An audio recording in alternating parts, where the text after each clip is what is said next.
ladies and gentlemen, Mr. Tim Hines. Hey, everybody. Welcome to Season 8, Episode 6, The Iron Throne. That's right. We're here for the finale, hopefully not the finale podcast of the Fan Roundtable. We may do some more things in the future. We're not sure yet. But for right now, I have two people on with me. And real quick, I'll just let you know we do have other projects going on. So right off the bat, don't forget DVRPodcast.com. Check us out, and we will bring you excellent content as the people coming on with us will tell you about possibly. First on, I'm going to let you introduce yourself. We got Gina on with us. Welcome, Gina. Thank you. Thank you for having me. Nice to be talking about the finale and sad at the same time. Yeah, I know what you mean. But we got a lot of good things, I think, to talk about, and I think that the good are going to outweigh the bad, and we'll see what happens. And we also got on with us the man from the north, Jim from Canada. What's up, buddy? Hey guys, how's it going? Nice to join you again for one last episode. Hopefully it's an engaging conversation because there's a lot to talk about for sure. Thanks for having me. Absolutely. You've been a staple of the show for quite a long time, and I think it's fitting that you're on with us. Yeah, I was hoping to get a spot tonight because I'm really looking forward to the conversation. Yeah, well, we'll see where it heads, and I think we're gonna have a good one because I know pretty much where you were thinking a lot, where and what you expect, and I know from the internet, which I don't think you participate on social medias, but Gina does, and I know we have very similar thoughts, and we were pretty happy. So I think it'll be a good conversation, and I'm sad to see it go, but I'm sad to see all these friendships grow, and we'll see where this leads. But I want to start off because I've been doing wacky things and giving this colors, this my ratings, and I'm going to tell everybody this episode got blue, and blue for many reasons. But the type of blue it got is Dodger blue, because my favorite team is the Los Angeles Dodgers. And they were Dodger blue, specific kind of blue, and it's near my heart, like the show. And I love them, and I love the show. So I thought that was a good color to cap it with. And I know it's silly. I know nobody really cares, but I had fun with it, and we're going to talk about it. So I'm going to jump right in and let Gina say how she felt about the episode. I mean, I guess if you're going to put numbers to it, I would give it like a solid 8. And if I were going to give it a color, I would give it a nice sunset over the Sunset Sea on the way to whatever is west of Westeros. Wow. That's interesting. I don't even know if that's in like the Home Depot little swatch section, but that's pretty cool. Hard eights, good for this show. I think that's tough because I had to stop with the numbers because I was very rough at one point, and I felt, what's the point? I love the show, and I stopped giving it hard numbers. But I know Jim's been giving it numbers, and he's kind of in the same boat I used to be in with the hard numbers. So, Jim, how do you feel? I'm going to give it, excuse me, a 9 out of 10. I was hoping to give it a 10 out of 10, but there were a few things that, brought it down a little bit. But yeah, a 9 out of 10 for a number. And for color, I'm going to go with a rainbow, man. It's just as an overall kind of picture of how the series ended, I was very happy with it. And yeah, it covered all the points that I was looking forward for it to kind of touch on. Yeah, I felt so satisfied at the end, and I forget the internet and everybody's quick knee-jerk reactions. I feel like, especially us and the people who listen to the podcast, we put in so many hours to thinking about the show, watching it, and I feel like the masses overtook that from us a little bit this season. But I feel like I'm reclaiming it right now and saying that it was so satisfying. I have a few points that maybe we'll just touch on through the episode, but more themes. But what I really liked was that in the end, it all reset, and it, brought new people up to similar positions. It opened up a few doorways for intrigue, and it gave everybody that we loved up until this point a purpose and a duty that pretty much they sought after and wanted. And to me, I'm not really sure, how much more satisfied I could have got, unless they went some wild route and had, something crazy. Like, to me, if it was going to be like nice and diplomatic, this was the way I liked, I feel like it went out really, really gracefully. Yeah, I have to agree. I think they did a better job than I think I expected wrapping it up, kind of based on how the season was going. Because I know there's a lot of controversy, some people are unhappy, but I think you kind of get to the third episode after the battle and you're like, wow, we have 3 episodes to wrap this up. How are they going to do it? Is there going to be enough time? And I'm just glad they did kind of the due diligence and gave us a nice epilogue with following Jon and Sansa and Arya kind of into what was next for them. So yeah, no, I thought they ended it well. My one criticism is I do think they could have taken a full 10 episodes with this, even with the longer episodes.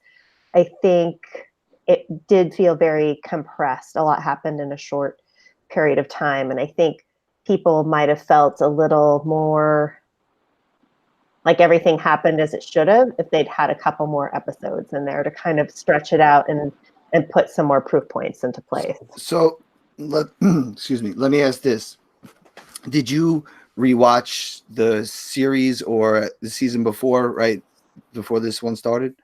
Yeah, I did. So I feel like that's a minority, of the viewers. Some might have caught up, maybe the last episode, and I feel like that's what made it feel rushed. But if you piece together those last few seasons, at least the last 3, it felt very in line. Like it moved. I pretty much finished like a week before the season started, and I felt like it kind of picked right up. And we didn't get a lot of crazy time travel and people moving really one place to another too fast. I think it's more of like fan service that and separation anxiety that we want more. But I think when we rewatch the whole season, I think it's going to fit nice. It's going to slide right in there. Yeah.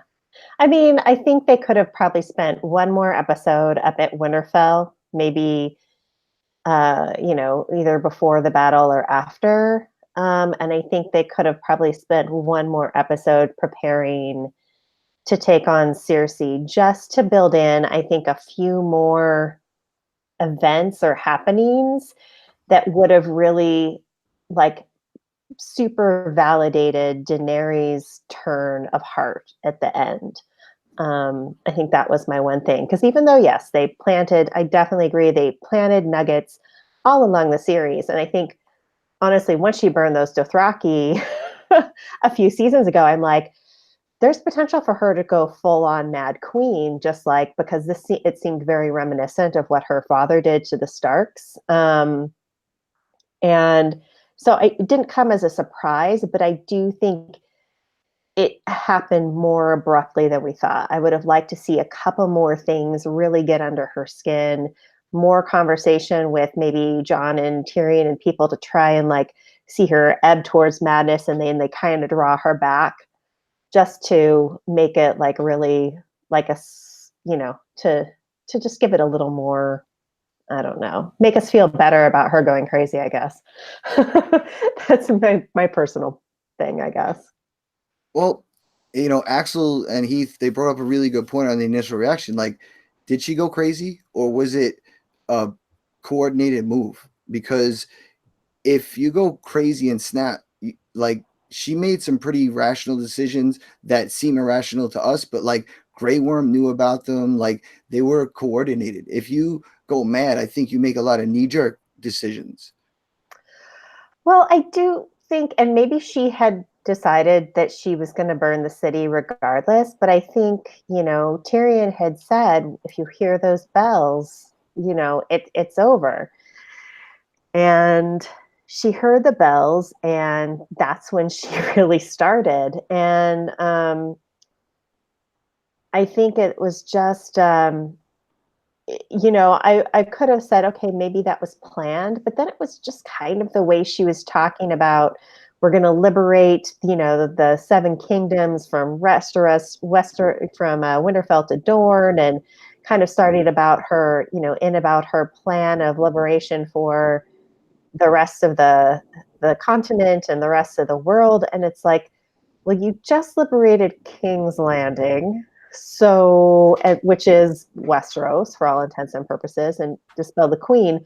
What are you going to do exactly to liberate the rest of these territories? Does it involve burning everyone else as well? And I think that was kind of when I was like, I think she's lost the plot a little bit. Like, maybe it wasn't crazy, but I think her sense of what was right and good definitely did get warped in a certain way that was not really going to be for the benefit of the people, but in her mind, it was what was going to benefit, even if it's, and I think that's kind of led into the whole conversation with Tyrion and Jon too. See, I think it was more vanity than madness. And, I was really hyping up and, chalking it to the madness, at least after last week. And, it really seemed like it was more vanity. And I don't know how mad that makes her. And I don't know, you definitely don't like what she did. And, I like kind of the way she went out, but it was, that was very bittersweet. I think one of the bittersweet things that were told, quote unquote, told us we're going to be in here. But let's hear what Jim, what do you think here? You think she was mad? Like, what do you think? It was something else in her? Like, think she was destined to do that? The previous episode, I was leaning a bit more towards mad. But with this episode, like Gina was saying with her speech at the beginning, which was very autocratic and very militaristic, when she was saying we'll take this and we'll take that. I think excuse me, your choice of words of vanity is a good fit here, right? Because she's always kind of thought, I'm gonna take everything with fire and blood, with fire and blood. She's always said it, but I don't think she ever believed it necessarily, to the core. And then with the events of the last couple of episodes where she started losing people close to her, you got Jorah, and then you had Missandei missing, getting killed, the dragons. I think eventually she just, like you said, for herself, she just turned and said, you know what, I will take it with fire and blood. So, yeah, I don't think she necessarily went completely mad. I think it was a choice. But the last two episodes did a good job of kind of, making you guess a little bit. And then eventually giving us that picture with this last episode where you could see her face. She was almost giddy in a sense at some point of talking about it, right? So, yeah, I think vanity is a good choice, and I don't think she went out full mad. Well, Shayna in the chat on YouTube says that she's very Machiavellian. And, that's a pretty good frame of reference for, our society to compare, I would think. Yeah, it's one of. Sorry, go ahead, Gina. Oh no, I was just agreeing. Just saying, yeah. Yeah. Same. Shayna, I do. Go ahead, Tim. I was just gonna say Shayna's always got good stuff ever since we've been doing this YouTube thing, and I've been checking out other people's, shows. She's always bringing really good stuff in on the chat. So I want to just big her up because this, might be the way out episode, but we're not gonna take the way out. We're gonna say peace to all our people. So, I was getting a little emotional thinking about it before, but I want to acknowledge everybody along the way. So, but let's jump back into the episode before I need tissues. But I want to talk. Let's start about. I guess we'll go kind of in the beginning. How do you guys feel about the family, thing with Tyrion? He started going down there and I'm like, he's going to see a gold hand. Like I kind of knew that was how he was going to see them. And I think it was even more sad that he chose to take the rubble off of them to see their faces one last time. And it was rough. And I think it was also just a sign that they had tried to escape and couldn't. And it was really very sad. And he's definitely the last Lannister now. Yeah, I thought it was a great performance from him, and I think that's what we needed to see too. From him, we needed to see more kind of the humanity and the loss on a more personal level from some of the characters to help counterbalance kind of Daenerys and the path that she was then turned on. So Yeah, I agree. It was very touching to see him kind of make his way down there. And initially, I thought he wasn't going to make it through that little opening, but yeah, he found his way through. And it was the last two episodes. He's done a great job.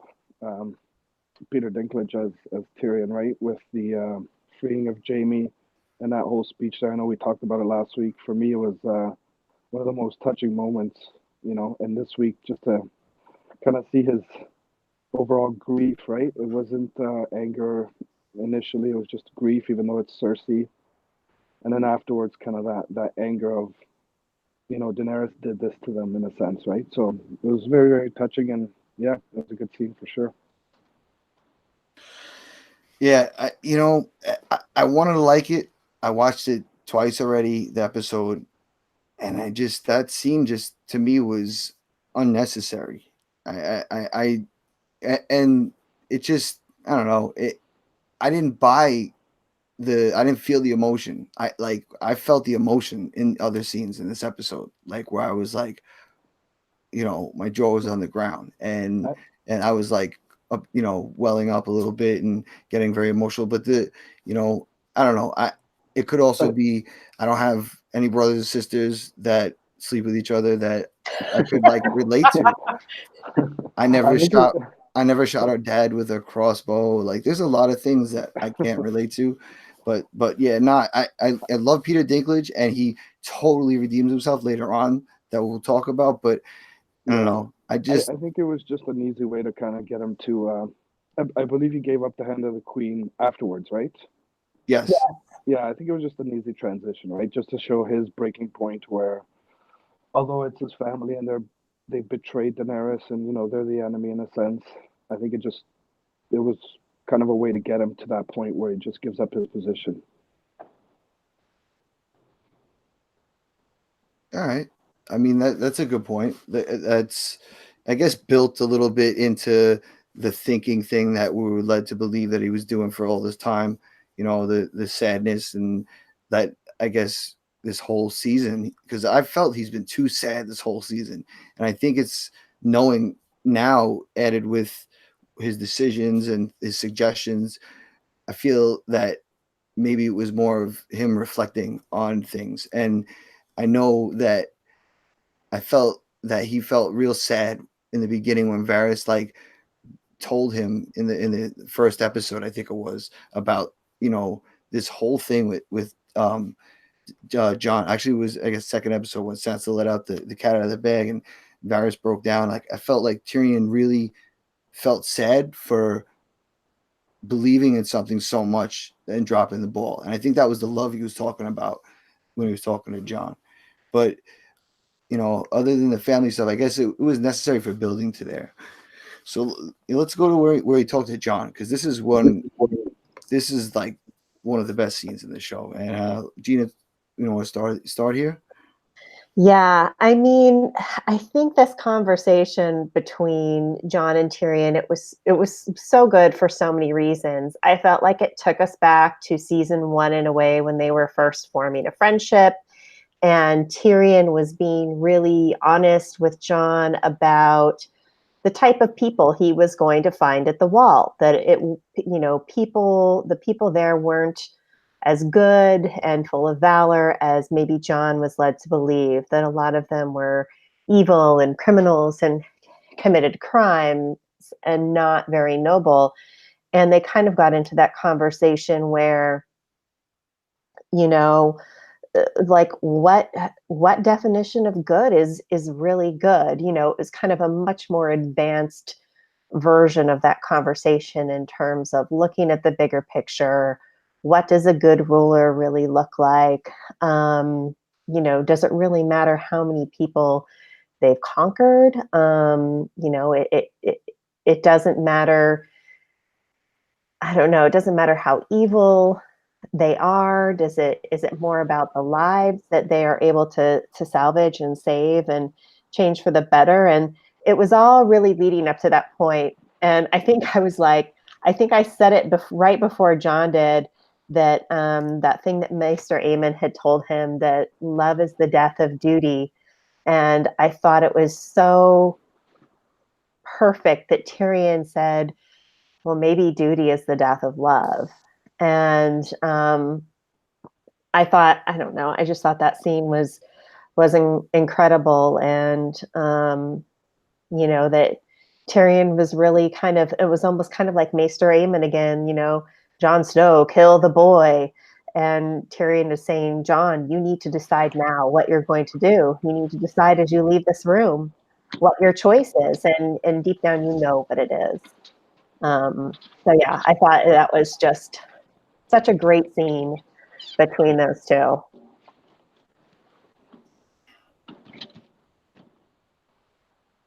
Jim, you want to jump in there? You got anything on that? Yeah, I liked how he was trying to convince him, trying to show him that, how he was giving the examples of Daenerys killing the maester, the slavers, killing the Dothraki, and saying they were all bad people, but eventually these were all innocent people in King's Landing. Like, his trying to convince Jon was as his last effort. He pretty much knows he's going to be killed, more or less, executed for treason. And then I also enjoyed how they didn't give you an answer. Jon never responded back. He just kept trying to defend Daenerys and, my queen, and she'll make it right. So as a scene, it was perfect. It was a little bit long, I think, but it just showed Tyrion's kind of turn where he's also given up on Daenerys at this point, right? But Jon is still, you could see that North, Ned Stark in him, loyalty and honor, and just he keeps trying to convince Tyrion in the reverse, that they'll make it better somehow. So enjoyed it. It was great acting on both their parts, But I think it was just a tad bit too long. It was almost like that story where he talks about crushing the Beatles. So it was great to see him act it out, but Well, I think it was necessary to be that long. Like, I felt Jon's anguish. Jon was crying. Like, Jon was so upset that he had to make this decision, or even think about it, because he bought into it. Everybody was all in on this. Like, it's so heartbreaking to think that everything you put into this was for nothing, and all the things that you were striving to make better just got destroyed. And just like I was saying earlier, how Tyrion got so upset when Varys pointed all that out to him. Excuse me. Jon, the same way as Tyrion delivered it, through now double confirmation with Varys and him being, giving up their lives for what's actually right. Like, Tyrion just knows what he had to do, and he knew that if we could save the people, it would be worth it. And he didn't even know, to this point, it could have been his sister and Jaime that made the call to get the bells rung. We heard the people yell it, but we don't know if he thinks that. So it's still it's so, I don't know. I found it like one of the best scenes ever in the show, because Jon, now it was sure, it was definitely very proving it to him, very emotional. But Jon still didn't believe it. I felt we left that scene with Jon still not believing, and Jon believing in Dany. And it wasn't until that other conversation that's what I liked about the scene. It built. And I don't recall when John bumped into Arya, but remember Arya said to him, "You're not safe here. I know a killer when I see one." And and she was talking about Daenerys. I can't recall if that was before he went to see Tyrion or if it was right after, but it was a couple in a row. I believe it was It before. was before, yeah. Because Because she made her way up to the steps while John was up there and Tyrion threw the pin away. Let's just talk about that shot before Tyrion came out. When The dragon wings? Yeah, that was incredible. was unbelievable. Like that was the confirmation almost that like we got that she kind of really went all full on tar dragon, like she really bonded. And that scene with it came out, and then the other scene though when she came out on the perch with all the armies, and then the dragon came up on the ledge there. I mean, that just was so powerful. And to have that happen, I was not confident that things were gonna, I wasn't even thinking that things were gonna happen the way they did. Like I thought, like now it's on, and it was such a welcome change of pace and such Game of Thrones fashion that it twisted. I welcome that so much, but that shot was just, I don't know. I would love a poster like to go next to the King's poster. How long till somebody gets a tattoo of that? What time is it? Oh, it's probably been it's probably been dry about I don't know, an hour. It's probably got a little crust on it. Yeah, it was very. She showed her power in that scene, right? Like you could tell with the mood, the lighting. It was somewhat like overcast. You could, it was just a dark scene. It was brightly lit, but it was a dark scene in terms of how she's approaching it, right? Just pretty much stamping her authority on everything and going forward. And she's speaking to the people that have followed her, more or less since she came into power, right? So it was a great like hurrah speech for her troops, that's for sure. She started out with blood of my blood. Like it was so inspiring. And someone had mentioned, I'm not sure if it was on this show or one of the other pods, but like about her hair, or maybe it was online, but either way, her hair seemed like kept getting more braids every week. And I haven't rewatched the season yet. I'm going to go back and do that whole thing, but I want to notice that. I don't know if anybody picked that up, but she also came in on like this full on brand new outfit. Like she was hardcore. So, it's just like the way we saw when Cersei came out and had that whole new look and the metal on, like it was so powerful, but it felt so evil at the same time. Yeah, the costumes on the show, incredible throughout, particularly for the women. But, shout out Micheal Farley, she's awesome. Yeah, they deserve a 10 out of 10 every episode. Absolutely. So, all right. So Dany's on the perch there. Tyrion comes out. John's giving that look. What do you have anything on this? Like, do you think this was tense? I was tense. Yeah, it was, that's one of the things throughout the episode. It was, I wouldn't say tense. I would say more anticipation. Like you kind of see where it's going, and that blank expression she had on her face, it was almost like she was looking right through things instead of at things. And that's kind of what turned me over into instead of going mad, she was actually believing in what she was doing, and she's focused on it. So yeah, it was again great acting, and you could see her character take that turn. And to me, again, it didn't seem like she went mad. It just seemed like she believed her myth, right? Her destiny. Yeah. That's it, Gina. Just yeah. Well, I mean, I feel like we kind of skipped backwards. But I mean, I just kind of felt like when she was giving that speech, yeah, it was powerful. And I mean, I feel like there was something that Dario said to her a few seasons back. He said, you're not a leader, you're a conqueror. And And I think that became very clear with her move last episode and her speech now, that, she was more intent on conquering everything first to then potentially build a better world. But I think she was so much stronger a conqueror, particularly with the dragons, than a potential leader, that, that was always going to be the downfall. And I just think I think definitely vanity's in play. I think any politician, really, anyone who wants to run has to have a certain level of narcissism in order to do that. And some people's narcissism is far greater than others. And while I don't think hers is the worst I've seen, she's got a dragon, which changes things a little bit. But I've seen worse. oh, we all have seen worse than hers every day. But It's on the other cable networks. yeah. But it was just kind of, I think, validation, the way she was talking. It's like she's not talking about leading. She's talking about more conquering. And, I think Tyrion recognized that. I think Jon recognized that.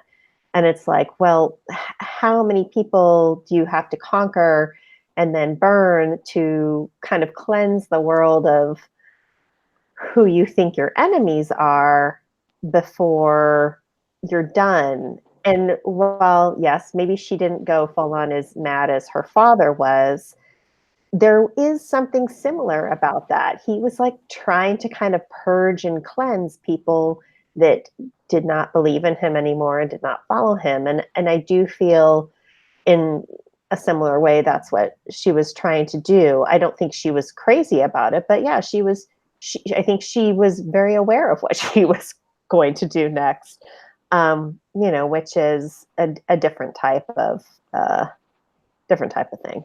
So yeah, and I think her awareness, like you said, Gina, was evident in one of the scenes there where when she tells him to take Tyrion away. To me, it looked like she was almost conflicted somewhat, right? She was a little bit angry, a little bit sad, a little bit. I don't know if you guys caught that, but it stood out to me that she wasn't really. She was authoritative, but at the same time, it looked like she questioned herself a little bit. yeah, Absolutely, and it was super uncharacteristic of her. She just burnt a whole city of people who are innocent, and this guy just did her super dirty, and now she's taken him away to the cell. Like that to me, like that would have been, and that you should have instantly executed him, and it would have showed this massive army that you don't mess around, even though they still believe in you. Like that's still another tool, but instead, like what was the theory? Like what was she thinking? Like maybe I'll do this in the dark, like I did the Varys with nobody watching, or that to me, like there was a few things like that. I don't want to really throw too many Sansa's lemon cakes at, but that's one of those things that was weird. Like it was out of character, and maybe she was conflicted, but she was so sure about all the other shit she was telling Jon, like, and especially when she made her plan with Grey Worm, like to me, he's unnecessary, like to her, especially if he serves no purpose. Like, what are you saving him for? Yeah, and that's what caught my attention, right? That she was very quick in saying take him, but she took a look at him after, and it was almost like a regret in a sense. Now she's not out of that fairly quickly, but yeah, I showed a little bit of conflict there. I think she does have a few shreds of conscience left, and I think Tyrion is one of them. And he did say to her right before she had him taken away, "Yes, I freed my brother, and you slaughtered a city." Like who betrayed who? Because he said to her very clearly, when they ring those bells, surrender. The city has fallen, and you're queen. And it was really that simple. And she said, "Don't free your brother," and kind of the consequences of Tyrion freeing his brother. He knew what he was doing and that it could potentially lead to his demise, and he accepted that. And I don't know that Daenerys really thought about the consequences of what it would mean after she burned a whole city down, particularly with innocent people in it. So I think it's I think her rationale was, well, all these people were free and they could have turned against Cersei. And I think that just kind of goes to show how little she knew about how Westeros ran. Yeah. That you don't need to, it's like you don't have to be enslaved to still be a prisoner to the politics that rule your nation. And I just think she that was a lack of understanding and education. And, she spent a few more years in Westeros before trying to seize the Iron Throne. Maybe she would have learned that. Yeah, she was never really taught how to rule, right?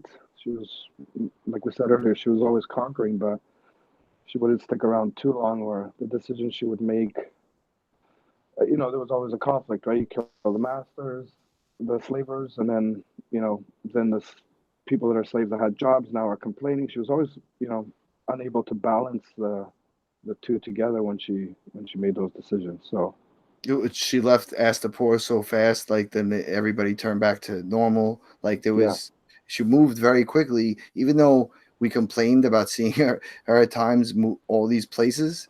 It was very quick that she was doing all this, and now it seems it was for a purpose, to show us that it wasn't enough time to learn. She should have paid more attention and learned their governmental systems and fix them, instead of just changing everything first. It's too hard to change everything. And as we see, even though the wheel's been broken, it's essentially been repaired, just in a different size, maybe maybe new rims, something like that. But it's still the wheel. So let's take a second. I want everybody to know we got our good buddy Marcus here from Guess the Throne, and I just I don't know the stats and the full on details, and he's here, and hopefully he could tell us who is the winner, who what kind of numbers we got here. And welcome on, Marcus. Yeah, hey everyone. So yeah, with the conclusion yesterday, up until the last episode, we had 360 perfect pools. So 360 people out of around 42,000 still they predicted all the deaths correctly up until the last episode. And we had 3 bonus questions: who dies first, who dies last, and who wins the throne. Which, more on that in a second. So after last night, no one finished with the perfect pool. So wow. I thought that was really cool. I thought for sure that there was a leak or two. And in reviewing some of the data at the start of the season, we did a radar chart of who all the users had predicted to win the Iron Throne versus who Vegas predicted to win the Iron Throne. And it was probably one of the more interesting pieces of data that we sliced up, because everyone was all the users, like all the fans, all in on Daenerys and Jon. Vegas, on the other hand, was heavily weighted in Bran's favor. Once we adjusted the odds to percentages, I think it was like 40% had 40%. Like Vegas gave Bran a 40% chance of winning the throne, and it was like totally different compared to like all the entries and death pools that we had received. So they definitely knew something. I don't know where they found out it's from. Probably all the people that live in all the different places where they film this stuff. That's crazy. It's so different. Wow. Yeah, and I think for us, we met today to talk about, since the Iron Throne was kind of melted, should we have scored like the last question or not on the throne, on like the death pool. And we finally decided that yes, we are going to score it, and we gave it to Bran. And the reason for that is because they had a meeting, and the meeting, it went kind of how I imagined it going in a way. I thought that the ending of the show, I wasn't sure who was going to live or die, but I thought the ending would be that they would institute democracy throughout the Seven Kingdoms. So we decided that we were still going to score it for Bran because they did consciously go against choosing democracy. They all left it Sam, unfortunately. And then they went with giving it to Bran. So we thought that since it was brought up in the show explicitly, and they, when I first got on, you were talking about breaking the will versus repairing it, and it, in a way, things have changed, but not a ton.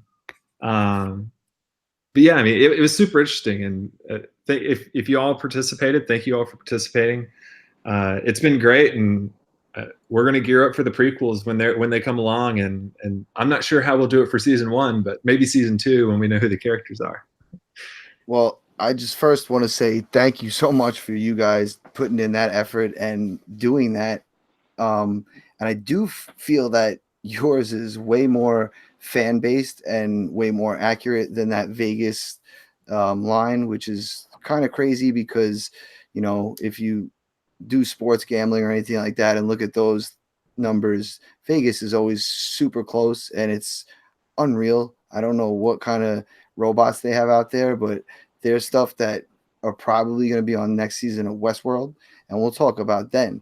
But going back to what you said about the Iron Throne, I do believe that you're correct. I would definitely back what you said because the Iron Throne is, I would say, figuratively, like more than like actual has to be that throne. You know, it's who rules, who rules the Seven Kingdoms. I would say like more than the actual sitting on the chair. You know, because I sat on the chair once when it was on display in the Times Square building. So, you know, there's a chance I could have wrote myself in at one on a technicality. But yeah, but nah, it was awesome the way it ended. I think that, you know, what you said is right. You know, that's the winner of the throne. But, you know, did you have a good time doing this? Like, did you enjoy the season still, or was it too much work? Yeah, it was pretty stressful. Well, it was pretty stressful getting it developed. So we like rushed this thing out the door and developed it in pretty much a week. We designed and developed it and got it out the door in around a week. And after we got that done, it was good. And I was really nervous about when the show first started because at like the premiere of the first episode, we were getting thousands of hits per minute, which is pretty crazy even for like larger websites. And then we were really nervous. Like the first episode, we were like, well, we've never actually seen this like scoring engine that I wrote actually work. Like we had no idea if any of it was going to work, and we were going to look ridiculous with like 40,000 angry fans. But luckily, the first episode, no one died, so that gave us like an extra week to like make sure everything worked and get it all together. And then by the third episode, when people started dying, we were completely ready to go. But no, I really enjoyed it. I know that there's been a lot of mixed reviews and I've seen a lot of people online not happy with it or thought it should have went a different way. Overall, I thought the season was really good. I do think that some of the character development was accelerated, and that acceleration probably raised a couple more questions on like how quickly things happened. But I got to give it to the showrunners. I think they've done a fantastic job. They've been with this for 12 years now, I believe. So I don't blame them at all for wanting, you know, to go on to a different project. And I think they wrapped it up in a really nice way. I mean, Bran definitely wasn't my choice, but I mean, I can't complain with how the show went. It was great.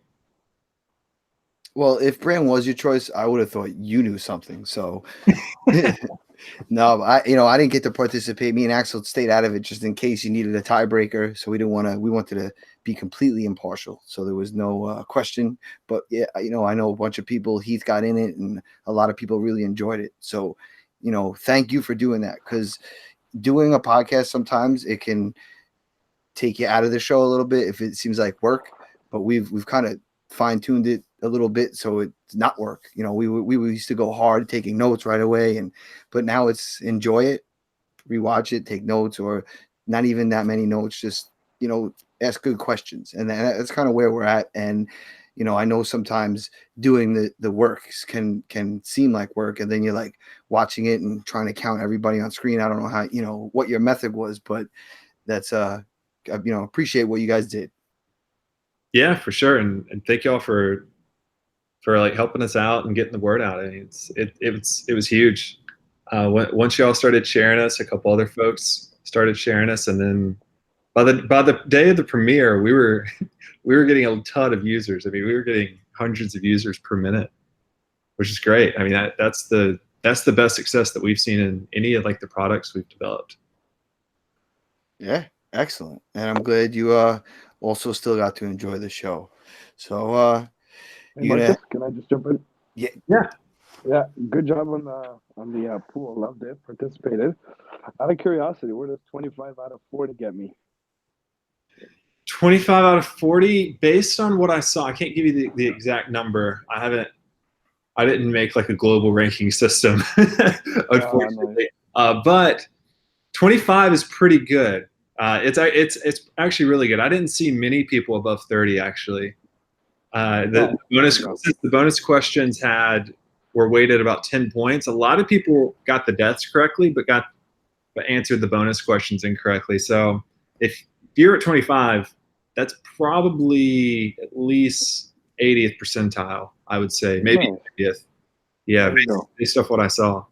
So I can put a claim on throne now. Yeah. Jim, you have a lot of links on your Maester chain. I mean, you know, this just gets you another one. There you go. It'll be a digital link. Yeah. Well, you guys did a great job. It was fun participating, man. Good job. Awesome. I'm glad you enjoyed it. Yep, for sure. Gina, did you participate?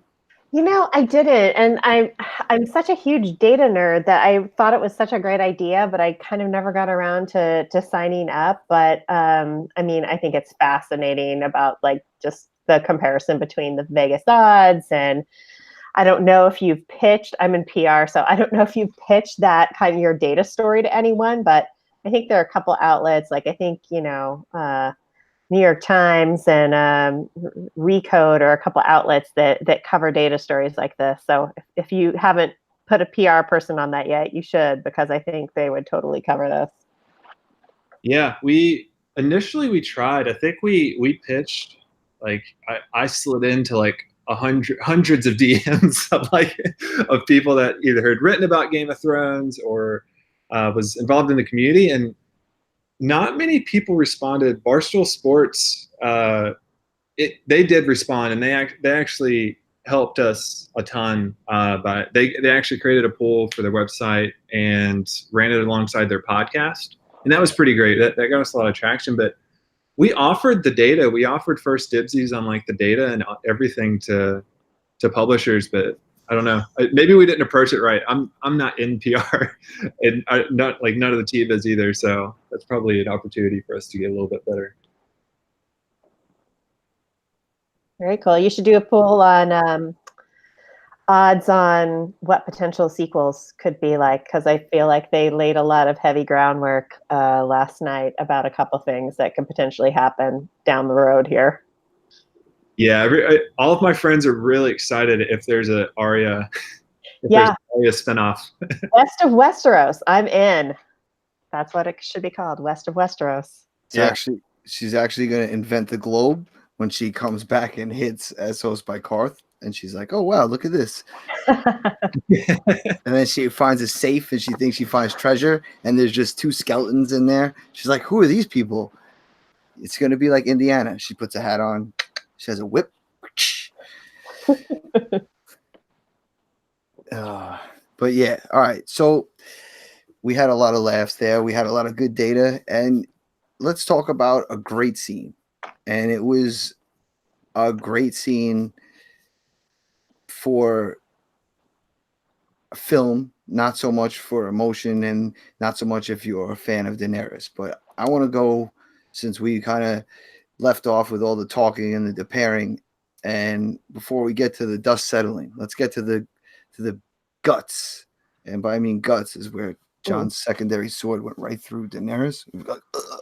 So yeah, let's talk about that, because we were leading up to Daenerys getting, her different emotions and feelings, and now we have Jon coming to approach. And to me, this might have been a little bit better than the Tyrion conversation, but this one, as far as like the emotion and the acting, I felt it so hard. And Jon's been such an emo character, this whole time. He's been very soft spoken, quiet, even though he's done some really cool things. There's been a lot of emotion in his decision making. I think that as tough as all the Starks are, they've all put emotion into different decisions. So I think it's kind of natural that we see that, but now we see his breakdown of that and his analysis, and to make that decision to me was probably the hardest thing he's ever done, except come back from the dead. But I loved it. I didn't, I wasn't so heartbroken for Dany.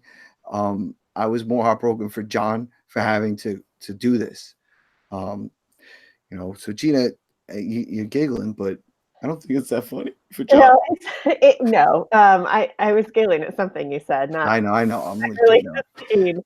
But I mean, first of all, when Jon starts walking in to see her, and then all of a sudden we see Drogon kind of move and shake off the snow. I mean, I was just thinking about it right now, but there's something about the fact that there's a dragon covered in snow. And in some ways, that's what Jon has always been.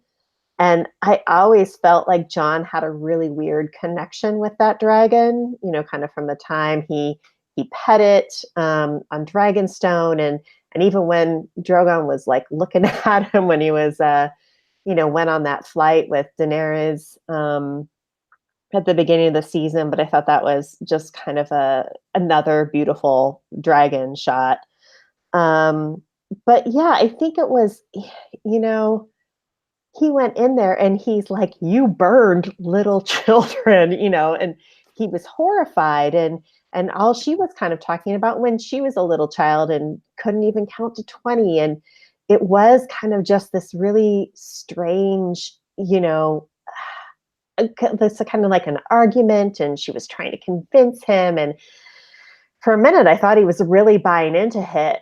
And I'm like, you need to kill her now, is what I was like kind of thinking, and maybe yelling at the TV. And then all of a sudden he did. And I was like, whoa, I didn't think he would actually do it. But, for all like the prophecies and everything that was laid out in this show, and Destiny and whatnot, there is a story in the books about that Azor Ahai ends up killing this woman that he loves, Nissa, with a sword through the heart. And Misa. So sounds like Misa. Kind of, yeah. And so I was like, oh, this kind of came full circle. Like, I'm sure people that had just been watching the show and never read the books know nothing about it, but it was very it was a big moment. And I think some people speculated that could potentially happen. I didn't think it really was. And then, there were a lot of similarities. Like, she died in his arms, just like Ygritte died in his arms. He's got really bad luck with ladies. He was, I think, torn up. And, when he's standing there and the dragon comes and like realizes Daenerys is dead and trying to move her, and he's looking at Jon. I think at that moment, Jon wanted to die and he was ready to let that dragon burn him. I think he hated himself. And I think he was just like, life's over, kill me now.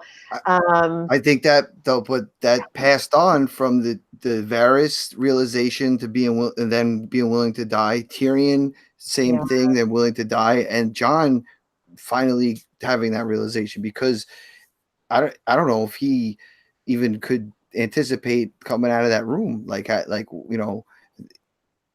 it's weird. Like, but it was hard for him, and seeing that, it was scary because I thought John was going to get burnt. Yeah. Oh, yeah, I did too. I thought he was toast, and he was standing there and he was ready to take whatever fire came his way. And then that dragon turned its head and like put all his anger onto that throne, which I thought was brilliant, amazing, because that throne was supposedly forged in dragonfire, and then it had to be destroyed in dragonfire. And they didn't totally break the wheel, but they got rid of that throne. The Targaryens in this weird way created the wheel, in fact, and the dragon created that throne, and then the dragon destroyed the throne.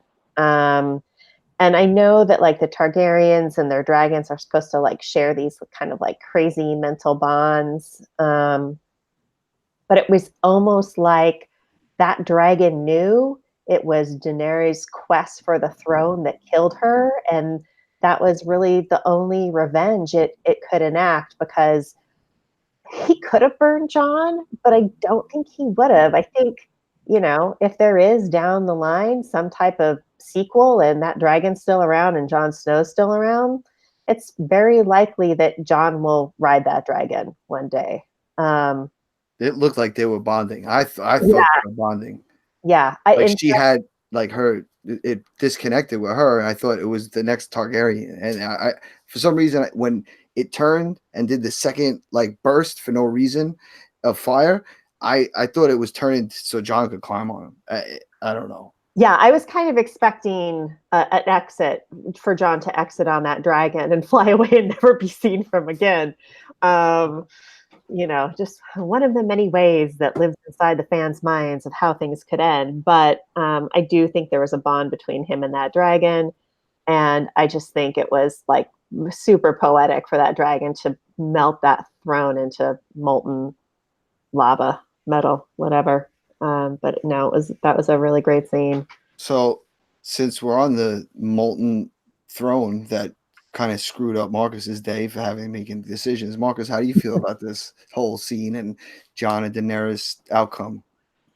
Yeah, I thought the way it was shot was amazing. I mean, throughout the entire last season, I thought the cinematography was so great. And yeah, when I was watching that, and I was watching it with the guy that helped me create Guess the Throne, and we were just like, no, don't do it. Don't burn the Iron Throne, because now we're gonna get hundreds of emails of people asking us how we're gonna score things. See, so that took you a little bit out of the moment. Yeah, that was like the one moment where I'm like, I'm not enjoying the show right now. I just genuinely don't want to respond to like a ton of emails. We really got a couple though. We did get emails like asking how we're going to do it, but no backlash on how we scored it yet, which is good. But no, I really liked it. I thought that seeing how the dragon responded was great, and Jon had. I guess the one thing about that part that then looking back on like the show is when Tyrion's talking about who has a better story than Bran. I'm like, did we all forget like Jon was a bastard, that he's like he went to the Night's Watch, and then he was Lord Commander, and then he died, and then he was revived, and then he like killed the woman he loved for the good of the realm. Like, I thought that was a pretty solid story, but that's kind of a lot of people's arguments who are really for Jon, and I could see that as a valid argument and a position, but at the time, given what the circumstances were, with I think being diplomatic, trying to appease Grey Worm, which I think we'll get into in a little bit, but I think that it had to happen the way it did, because all that, a lot of people brought up the lineage thing. All that to me gets thrown out the door when in the beginning after Robert died. Like once everybody starts grabbing for power, like it's now who's the toughest and who can get there. And to me, the lineage thing, a lot of people are like, but he's never said his full name. They never mentioned it out loud. To me, that's irrelevant. Like that's John would have been on his merits as it's kind of given to Bran. I could see either way. I don't know, if how they would have worked that. But it would have definitely screwed up Vegas. Yeah. Jim, what do you think? Well, I think that was John's story all along, man. It was that whole bittersweet ending that people were talking about, and George R. R. Martin has described, right? Where he came from nothing, became something, and then went back to nothing, pretty much. So, I think with John's arc, I like the way it worked out. It turned out very nicely. With regards to Daenerys and him and that scene, it was so interesting watching the two of them go back and forth between, she's saying there, it's going to be okay, and he's saying no, it's not going to be okay, more or less, right? And when she turned around and said to him, they don't get to choose what's good, that's when you saw John's kind of perspective change, right? I'm not going to change her, I'm not going to make her understand anything, and that's when the knife went in, right? So, it was very. I was anticipating that scene in a sense, but it was still, for lack of a better term, good to see it. Right? It was the acting was great. Like Mark was saying, the cinematography with the dragon and melting of the Iron Throne, and Gina was saying, how it's kind of just a whole hunk of metal just melted everywhere. It was just great altogether. And then in the arms, it was kind of graceful. Like it wasn't some kind of nasty Grey Worm slash of the neck like he was doing to the Lannister army. Like it was that bittersweet. Like it was something that we saw. Not only was it hard for John to do, he had to learn this whole thing. We saw Dany evolve and kind of de-evolve or keep evolving into something that we didn't want necessarily, unless you're a nut job. But you can see how he was fighting it, right? Like when he's saying about you burnt all the children, and he's trying to make and that her took see guts him. to come out the way he said it, like to see the mindset she was in. He put a lot on the line just to say that, and that was a good opening. And she's just sitting there smiling at him. It's like, yeah, it's okay, don't worry, we'll make it better. So it was very very I guess moving, but as I was watching it, it was more along the lines of, I can see where this is going, and I hope it goes this way, but I still wasn't sure throughout the whole thing, right? Yeah, definitely. Like, and that was the, I guess the real emotional part. I got, as much as I said, I sat up and said, whoa, and the dragon kind of relieving the tension a little bit, even with the spectacle. I was like, really like emotional. Like I felt for John, and if he would have got burned, I think that would have been like, holy shit, like that would have like hurt a lot more than.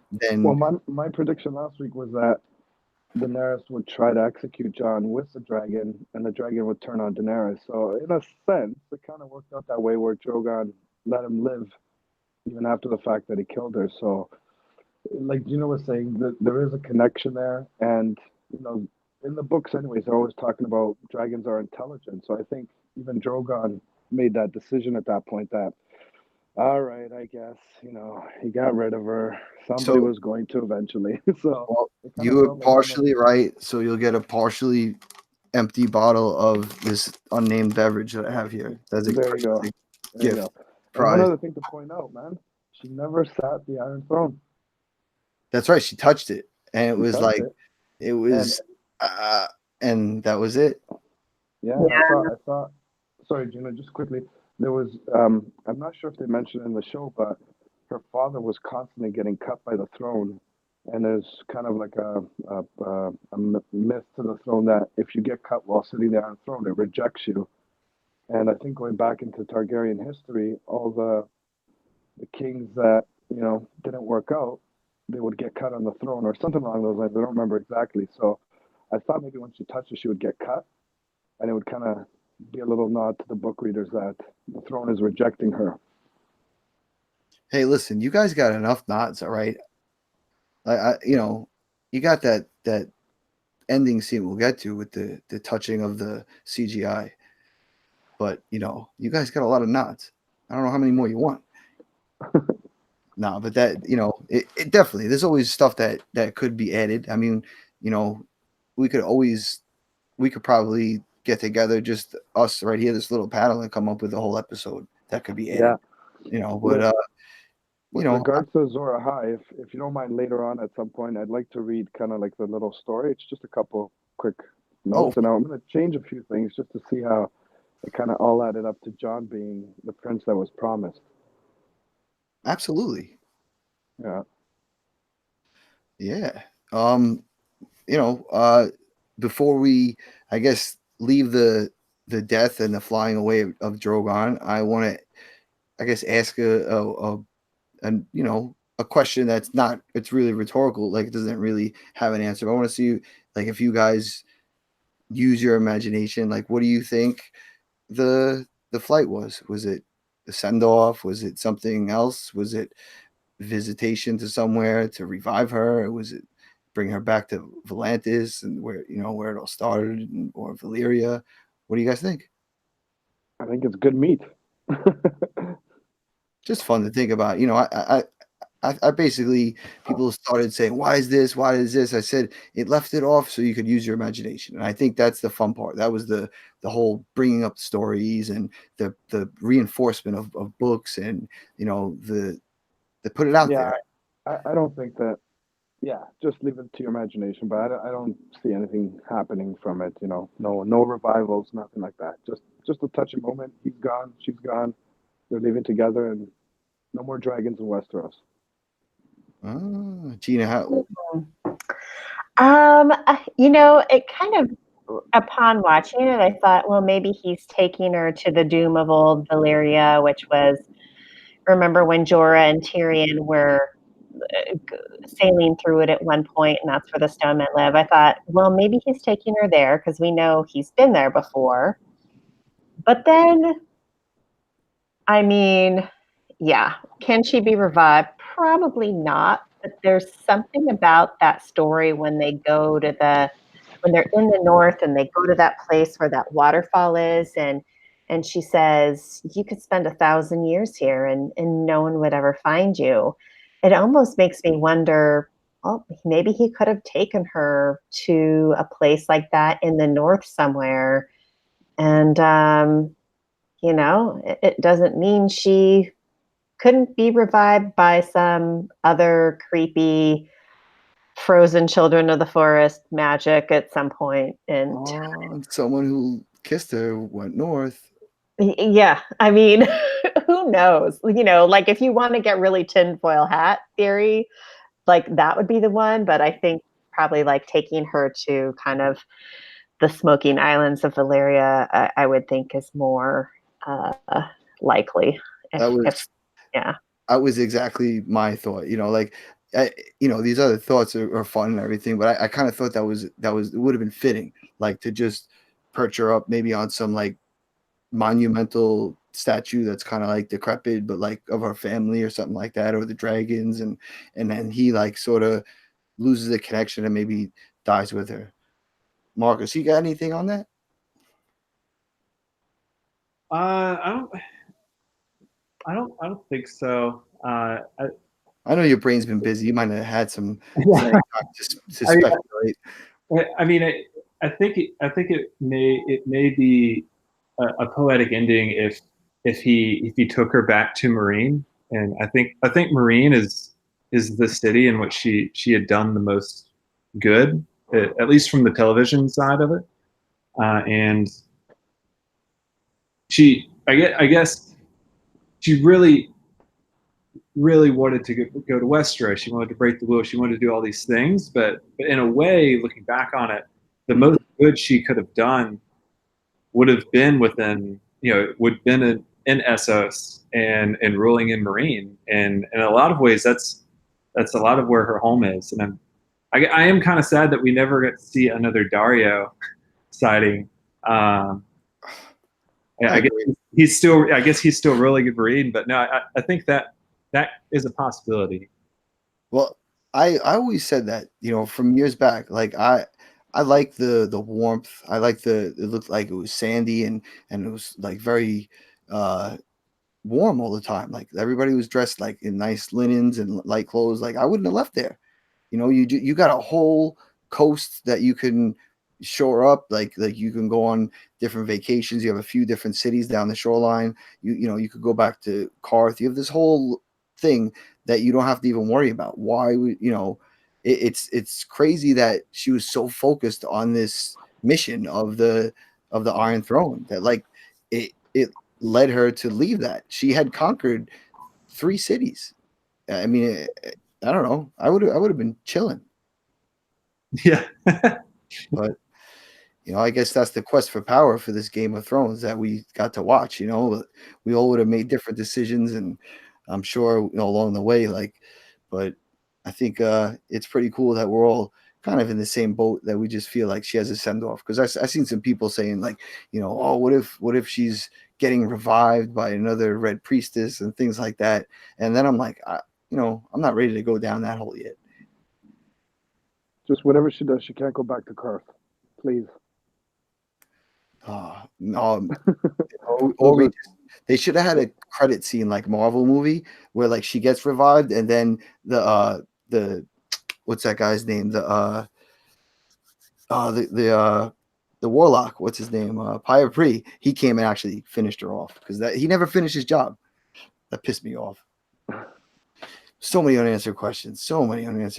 But I mean, that was like what the first 40 minutes of the whole episode, and we got another almost 40 left, and it was like resolution. So I guess we got a lot of the really, really hard emotional stuff out and the sad stuff out.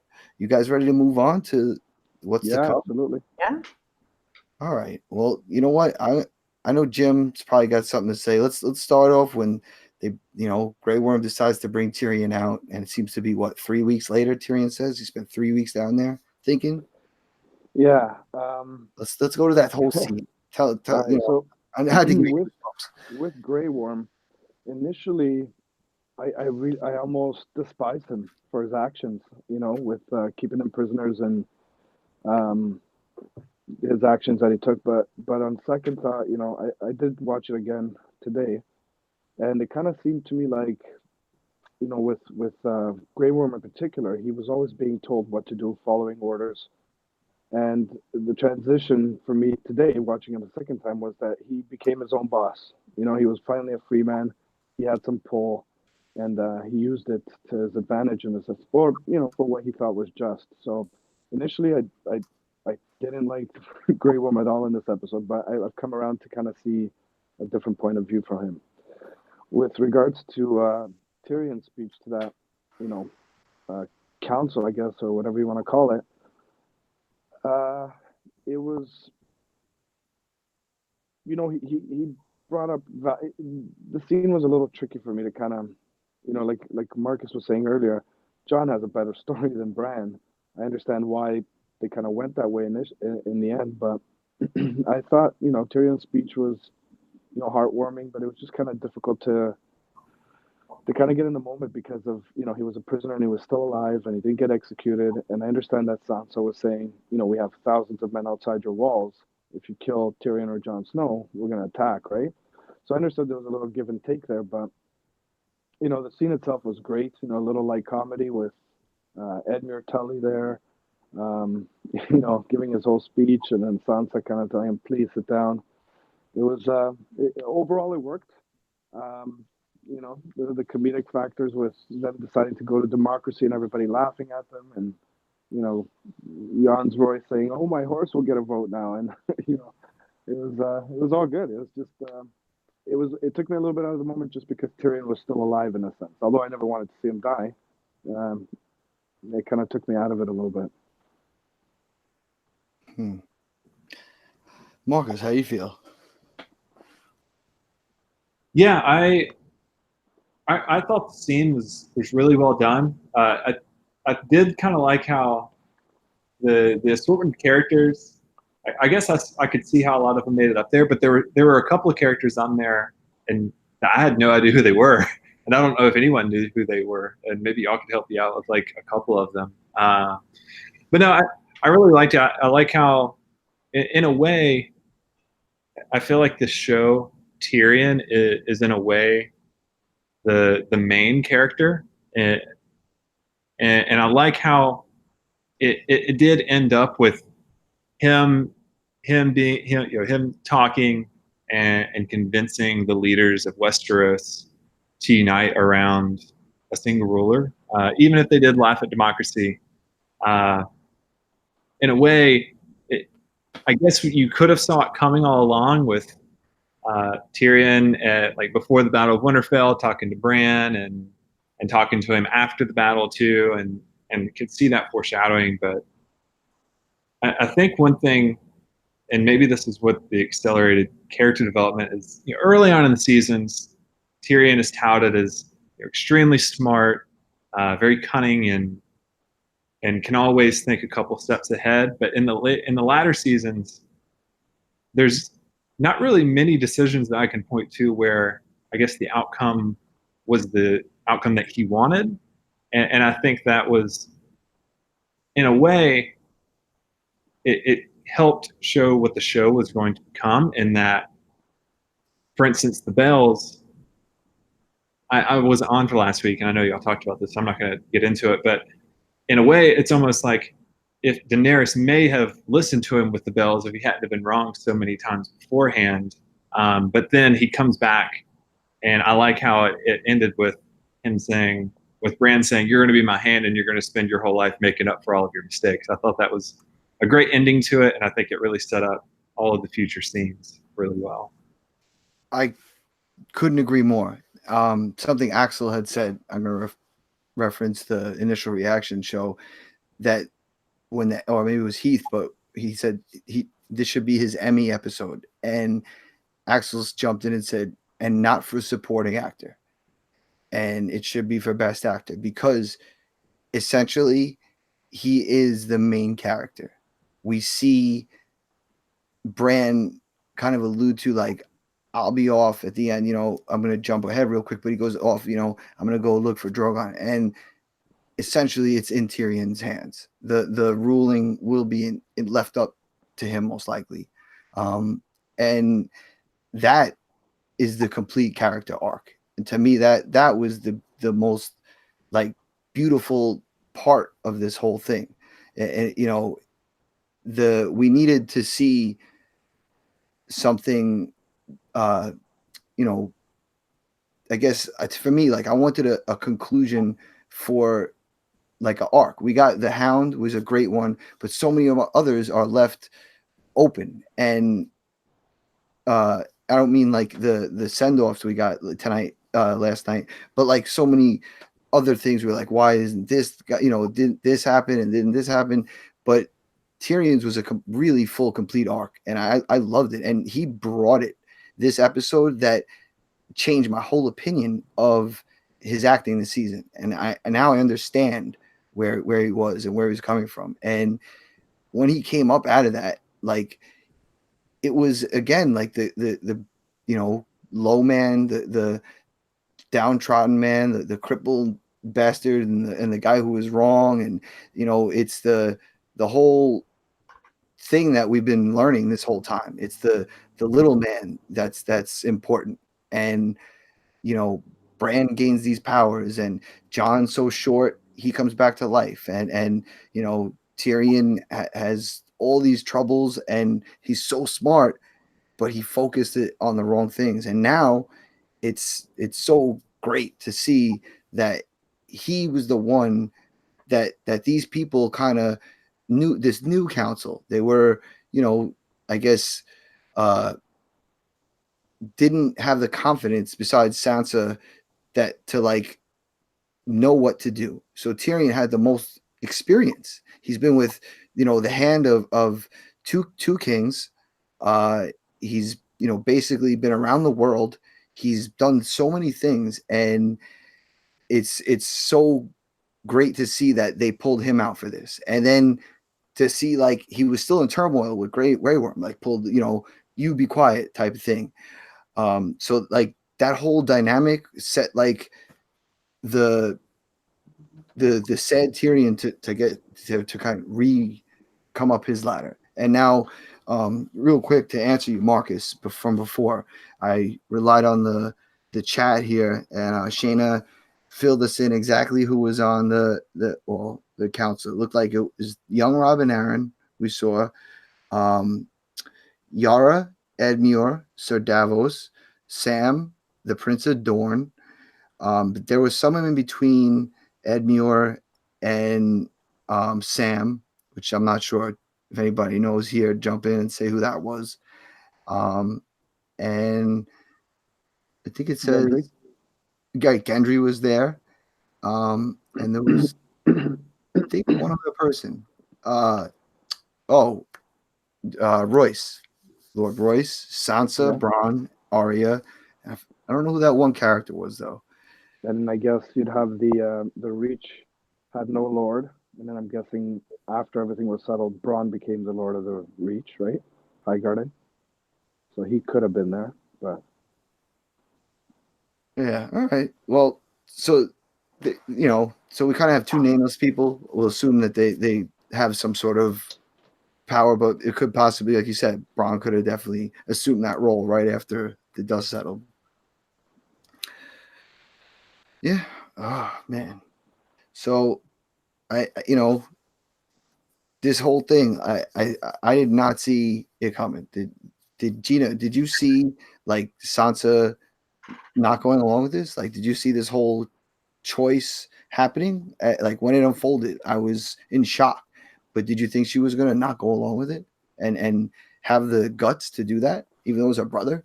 So, yeah, I feel like she was really going to vie hard to keep the North independent all along. And that was kind of what her plea was to Daenerys when they sat down and had that girl chat, in the study or whatever. She's like, well, what about the North? I think Sansa had it in her mind, probably ever since they won back Winterfell from the Boltons, that she wanted to find a way, and especially with Cersei sitting as queen, that she wanted to find a way to make sure that the North didn't ever have to deal with whoever was in King's Landing again. And I think, she'd made it very clear, I will never go to King's Landing again, as long as Cersei, is in power there. So that didn't surprise me. And I think Sansa has been shaping up to be a pretty good ruler in her own right. I think she really has the best interest of her people at heart. I think she's very, both kind of a combination of logical and caring. So that didn't surprise me. I think everyone was surprised at the idea of Bran the Broken. I mean, the look on Arya's face was pretty priceless. Like her mouth dropped, so she's like, "What?" That was pretty good. And then, yeah, I mean, that scene was great. Like, especially Sansa just like really sticking it to her uncle, like, "Uncle, please sit down." And then he didn't, and she kind of gives him the eyebrow, and I was just like, "Girl, you're on fire." It was like just so funny. It was very reminiscent of Brendan the Blackfish, her uncle, who when just kind of what he thought of his nephew from earlier episodes. And but yeah, I wasn't surprised at Sansa, and I thought she handled it super diplomatically. She's like, "You're going to make a great king, but this is." And I think, the North's always been different and difficult to control. And I think she's in some ways lucky they selected Bran, because I think he's one of a few of the people there that would understand that and let it happen. So in some ways, I think Bran becoming king was, a bigger part to the North being liberated to be its own country and territory than we know. I'd also like to add that some of the funniest things I've seen going around the internet were that young John Aaron has pulled a Neville Longbottom, where he started off kind of a unattractive child and then morphed into someone hot. Like there have been articles about that. Like people are like, how am I really disturbed that I think John Aaron is hot right now or Robin Aaron is hot right now? I just thought that was really funny. Yeah, he came out looking like he should be in a boy band. He was a fine-looking young man. I know, like he's come a long way since season 1, and he was sucking on his mom's boobie. Maybe that he has good skin. Maybe it helped. Well, it was funny because my wife asked me who he was, and I said, "Remember that 10-year-old that was sucking on that boobie?" And it's like, "Oh my God, that's him. He grew up good." I thought you were gonna say it's funny because we still breastfeed my 11-year-old. No, not here, not here. Yeah, it was good. It was good. So with regards to Bran on the throne, I'm assuming nobody here predicted that, right? No. I it's actually funny you said it. My buddy Joe called this like midweek last week, like maybe Wednesday. He's like, I've been thinking about it. It pieces add up. It's got to be Bran. I'm like, how so? I'm like, he's the 3-eyed raven. He knows he has a duty. I'm texting him back and forth. I'm like, all these reasons, it's not Bran. And I'm like, it's so sad. I'm like, that's silly. I'm like, and I'm telling him like all these justifications for all these different people. To me, it could have been almost anybody in the show. Like I was almost on board with young Sam coming out in like a retrospective, like years down the road, like type thing, like telling about the old days, like as the king. I that was Axel's main crackpot theory. But yeah, I remember that was way out of left field, and to me, that was another wild, shocking twist. Like it came from Tyrion. It came out of like. As slow paced as the episode was and dialogue driven, it was beautiful. Like that to me, everything was like shocking. Like I didn't see the John thing, and to me that like it should have been like holy shit. Instead, I was like whoa, and I was like into it more because of the passion I felt. Like so, this was like to me, seeing Bran picked I was like what. So I guess we can confirm now that Bran can see the future as well, right? Because he saw the dragon flying over Westeros a few years back. He mentions to Tyrion, "That's why I came here today. Why do you think I came here today?" So he can't, he could see the past, and I think to me it looks like he could see the future as well.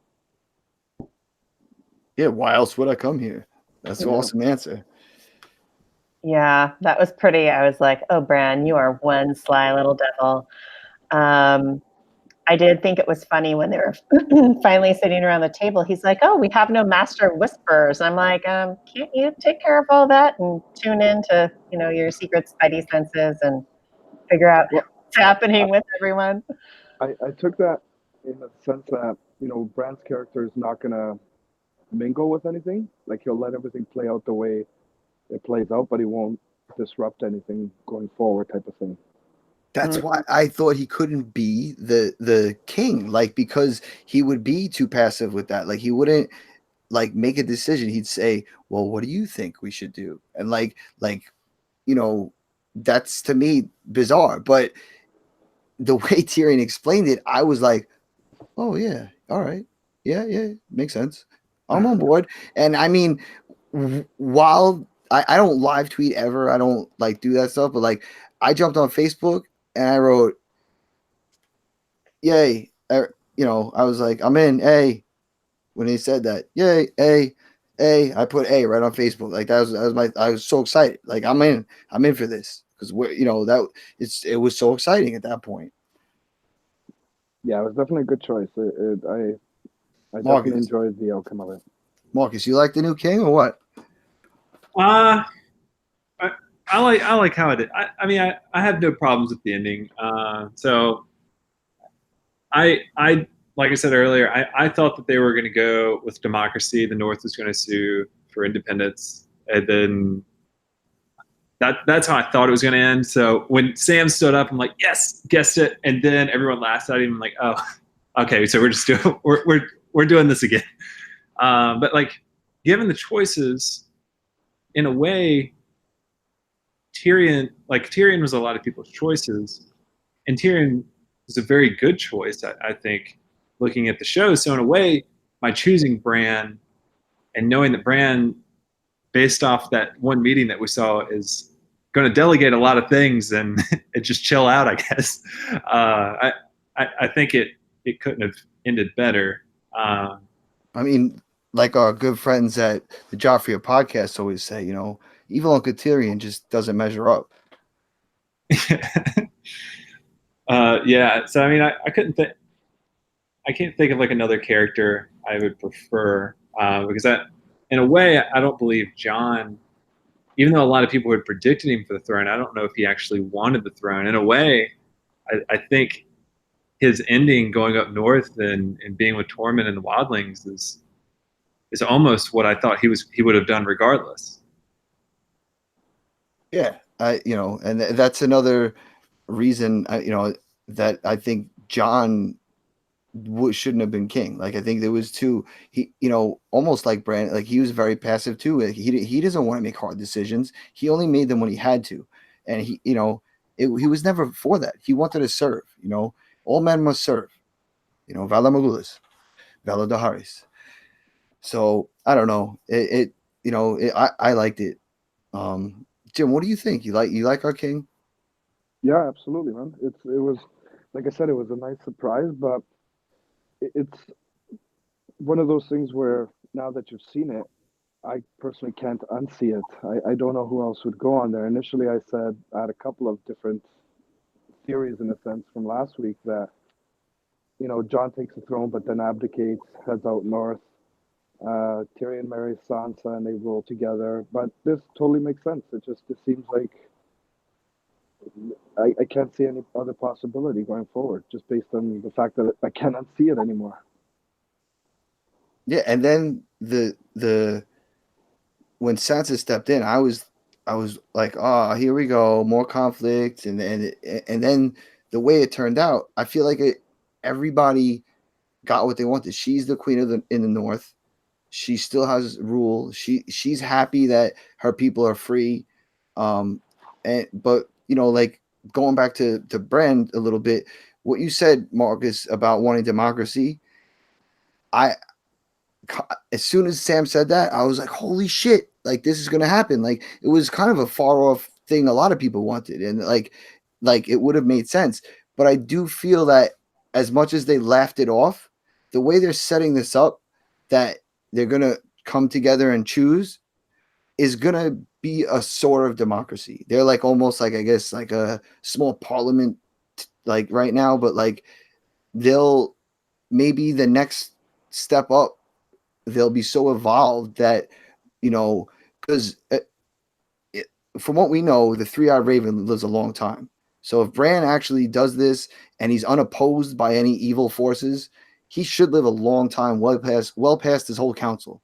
So maybe by that time, people will be evolved to make their own decisions. So I think it as far as democracy is in this world, that I think this is the peak into it. So I think that was beneficial. Gina, do you like our king? So I think it's a fine choice. I kind of thought anyone from Sam to Davos could have been on it. I'm going to say something fairly unpopular, probably with females. I know there were a lot of women upset that a woman didn't end up on the Iron Throne and felt Daenerys was disserviced and everything. But change does not happen overnight. I think they laid groundwork for that it would have to be a man taking over, that the old lords of Westeros probably weren't really ready for a female leader. Shocking, right? And all these parallels. This is wild. I know it is kind of wild. And and I think they did take a good first step towards democracy. I think there are a lot of things that while it's not the ultimate happy ending, everyone gets their way outcome that I think, people hope for, I think it was realistic. I think the bright spots were that they have, gone to the lords and ladies deciding who are going to rule. And then maybe the next step is some type of election. I think, it's incredibly amazing that not only did we see the first woman knighted in Westeros, but we also saw the first woman become Lady Commander of the Kingsguard. That's Brienne's new role. And so I think that's actually a really great first step in maybe seeing a woman lead Westeros by the choice of the people. I think Sansa taking over as Queen of the North, I think that is something that those people wanted. I think she's right. I don't.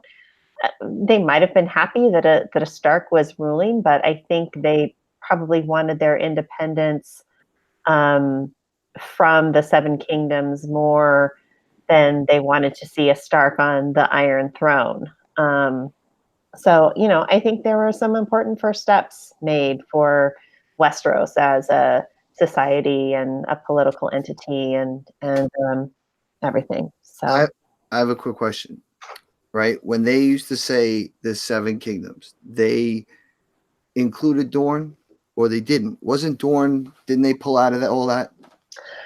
I think they were still technically a seventh kingdom, but I think they've always been somewhat estranged in a weird way since the Targaryens took over. Actually, I'm reading the Targaryen history right now. They've always been somewhat estranged, and I think that they had become more united at a couple of different points along the way, particularly when Oberyn's sister was married to Rhaegar. Right. So if they broke away, like they were always saying seven kingdoms, they really should have technically been saying what Tyrion said, 6 kingdoms, because Dorne's back in and then Winterfell left. So it's really the 6 kingdoms again. Yeah, kind of. I think they always Dorne was still factored in and still kind of under their thumb a little bit, but less. I think they chose to be less involved with what was happening in the capital after what happened to Elia Martell. So, I think they've always just been kind of a little outlier, but have been considered part of the Seven Kingdoms. Yeah, I think it was because they were never conquered, right?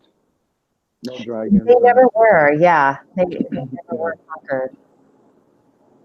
Well, with regards to women, like Gina was saying, so you have Sansa in the north. You had Daenerys, who did become a queen, even for a moment, I guess, right? You have Asha, that puzzling, that she was given her own kingdom, but I guess that was from Daenerys. And then the Dornish are also more open to women being equals in a sense, right? So yeah, I think going forward, it does set up a possibility that the 7 kingdoms become 6 and 5 and 4 and 3 and 2 and 1, and then eventually they each elect their own rulers, including women. So yeah, I think the outlook is good there.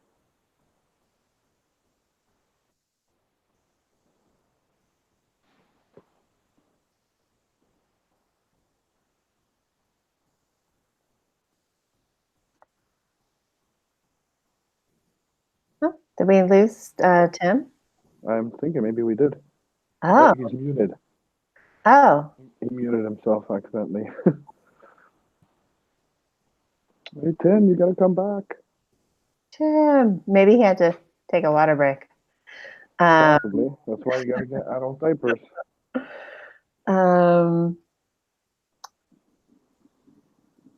Yeah.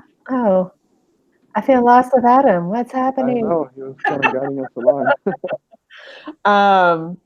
Well, okay, so I guess we could transition into Arya, perhaps. In her going west of Westeros. Yeah, I mean, I think it was from kind of the epilogue on. I just kind of cried the whole rest of the time, seeing where the Starks were going next, her going west of Westeros. I mean, I think Starks going next, I think there are a couple things also. And I mean, I guess they forgot to talk about, they were freeing quotation marks, John, sending him to the wall. But one of the first kind of big hints that, oh, we could come back in 10 years was John kind of saying, was it worth it or something like that? And Tyrion said, ask me again in 10 years. Yeah, they opened up that door there, right? Yeah. And then I can't see the actors coming back though, do you? I don't know. Maybe not for a whole series, but maybe for an HBO movie that airs in movie theaters like they did. There you go. All right. Well, I was listening on the phone when I went upstairs to do something, and I heard you guys talking. I'm sorry I abandoned you, but I'm back. Adult diapers, Tim. Adult diapers. But you can depend on me and my diapers. So what you were saying, I had to talk with Axel about this today, and he feels there's going to be a sequel coming up, like there of some sort, like a spin-off that is involved in this world, be it like the fun joke we were talking about with Arya the Explorer, or what did you call it, Gina? Arya Sails West? West of Westeros. That is what the show. Right. Oh. Whether it's her or John in the North and whatever it is, that we were saying that it's first of all, from a marketing standpoint for HBO, it's insanity to not capitalize on this. I know they're going to do the prequels, but you can ride this out for a long time. There's a lot of loyal fans, and this is the type of fandom that even though they hate it and get mad, they'll watch it no matter what. So, and I think Arya is one of those characters. Well, as an actress, she's young enough where going forward she can, expand her role so she's not typecast in a sense, but still, like you guys said, come back to every once in a while, right? So, I think she would be the best character for that. Right. Now, I don't watch a lot of overseas cinema. I've seen some things that the cast members have been in. Rob's been in a few things. Sansa, I think, has like the biggest role as Jean Grey in X-Men, which is huge. She's probably her and Emilia Clarke, because Emilia Clarke has had some couple romantic movies, dramedies over here that hit the stateside.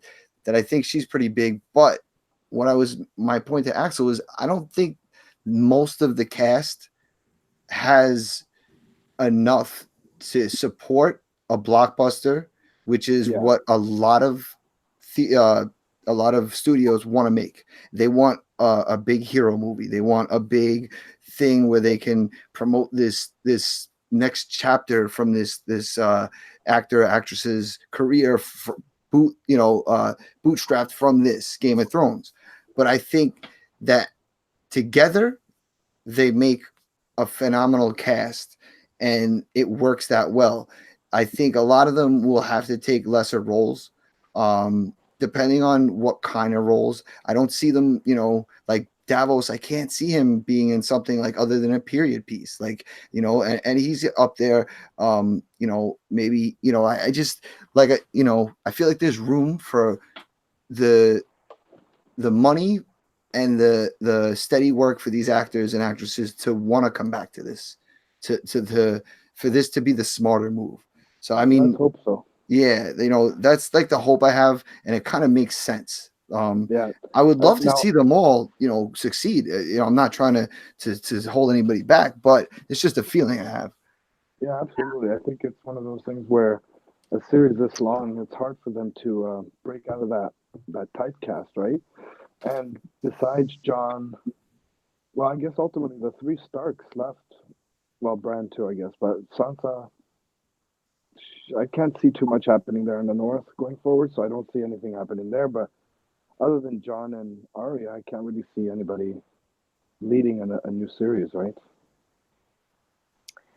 Yeah, I think it would be Arya seems to be the more logical choice. And then if they did something to revisit like this cast in Westeros, I do think taking the Sex and the City approach to like doing a big movie would probably be the best way to go, because then it's not a huge commitment for all of them, but it's a nice chance to kind of get back together and find a new story to tell. I mean, I think that could be interesting. They could sit around a campfire reading a book, and I think we'd all watch it because we'd be like, "What is this? Oh my god, I gotta see this! This is awesome! This is amazing!" So, I mean, I'll take anything. They could do a commercial. I'm like, "Holy shit, this is great!" But, would they need George R. R. Martin's permission for that? I think HBO owns Game of Thrones, the Game of Thrones. They don't own Song of Ice and Fire. George has never written anything west of Westeros, so it'd be interesting to see how they'd approach it. And I'm sure if we ask Twitter, they'll tell us exactly who they want to write it. So they don't even need to go to a casting room. They can just like, Twitter, what do you guys want? And then they can piece it all together from everybody's opinions. Yeah, there are a couple things in the books that, I mean, he's never gone west of Westeros, but there are mentions of people who have tried to go west. Another Stark did. I think Tyrion had another uncle that did. There was a woman back in the early Targaryen days that did, and all these people were never really heard from again. So it could be interesting that, if they go west of Westeros, we might still see some of the same families. Yeah, of course you are. It's a globe. They're just going to go right in a circle. You're going to see the same families right away. Well, what's between those? I mean, we'll see. Let me get the map over here. I'll show you how it works. Oh, scheiße.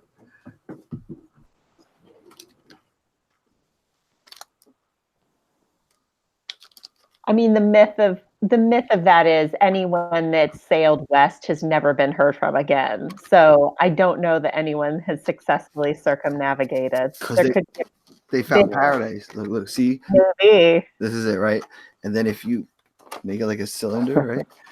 I know Assos is missing from me, but look, you just come right back around.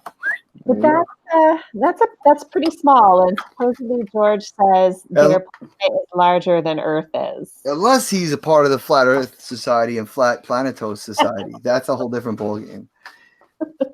I want to see Arya and Salvador like shipmates and be like, "Hey, what can we go do today?" And they're like just like a goofy like sitcom, like a half-hour sitcom. They're just like goofing around. But what we want and what we get. So I want to go to now. We've talked a lot about it, everything that's happening. I before we leave and go to the small council that's set up and everything, I want to talk about a weird decision that I can't really figure out, and I hope you guys can help me out with. So Grey Worm has Tyrion presents him to this council that's convened to put pressure on Grey Worm because they know they're holding King's Landing. So Grey Worm allows them in to have this meeting. They bring out Tyrion, not Jon, as per their demands. They still want Jon dead for what he did, which I feel is understandable. But why does Grey Worm go along with all of this, have any kind of say in anything, and then just leave? It makes no sense to me. Somebody jump in and tell me. Marcus, maybe you got the answer. I think I believe there was a couple weeks that went by, and I believe Grey Worm is a man of duty, and duty it's been a theme of Game of Thrones throughout, and even before that scene, Tyrion and Jon had this long talk about love is the death of duty and duty is the death of love, and I think that it had happened so soon after that Grey Worm was, continuing to serve as queen as best he knew how, even though he knew that she was gone. And after the meeting, the council meeting that they had, I think he was finally ready to move on, and that was his freedom in a way from no more fighting. We're going to go to Narth, and he has the remaining Unsullied with him, and I think that was that was a good arc for Grey Worm. I think it was that character is one of the harder ones I think to go with, like to like develop a lot of depth with because of how he's introduced in the show, and that they're the Unsullied are these soldiers, and even though they're free, they still follow orders without question, and that is something that was shown at the very beginning of the show. So I think it was kind of a good ending in a way that at the end they peace out and they go do their own thing and take no orders from anyone. Yeah, I still don't buy it because they didn't get the revenge for Dany. I mean, they don't know what sending someone north is. Like it was such a ruse. Like it was like basically like telling them what they wanted to hear.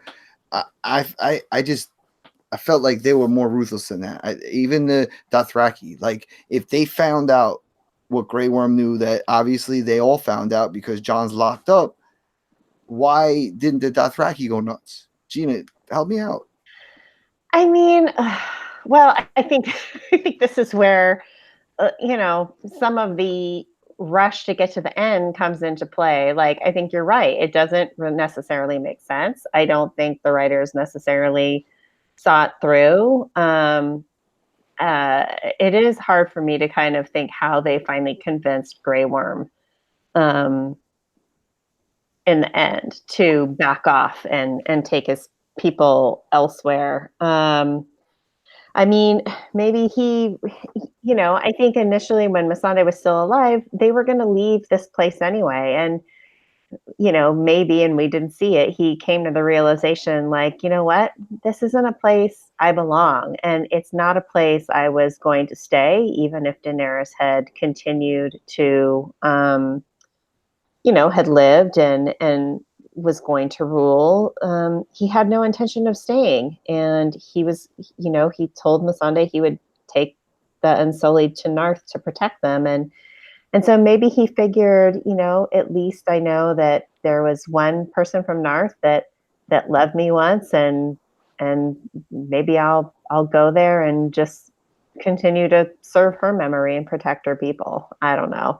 I think it does seem very unopened and unfinished, and like they didn't really think that through. And it seems like a very snap judgment decision. Yeah, it's nitpicky, but like it to me that was would have made more sense if he was removed from the scenario. I guess it would have been like who brought him out.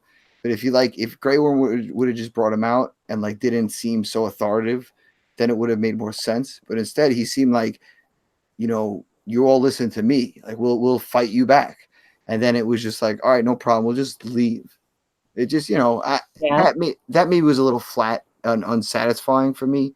But I agreed with like how they appeased them and got rid of Jon, so that I guess they could continue on, because essentially, this just was the resetting of the wheel. And even though the wheel is broken, they're all different spokes that came together, and it's got to start over.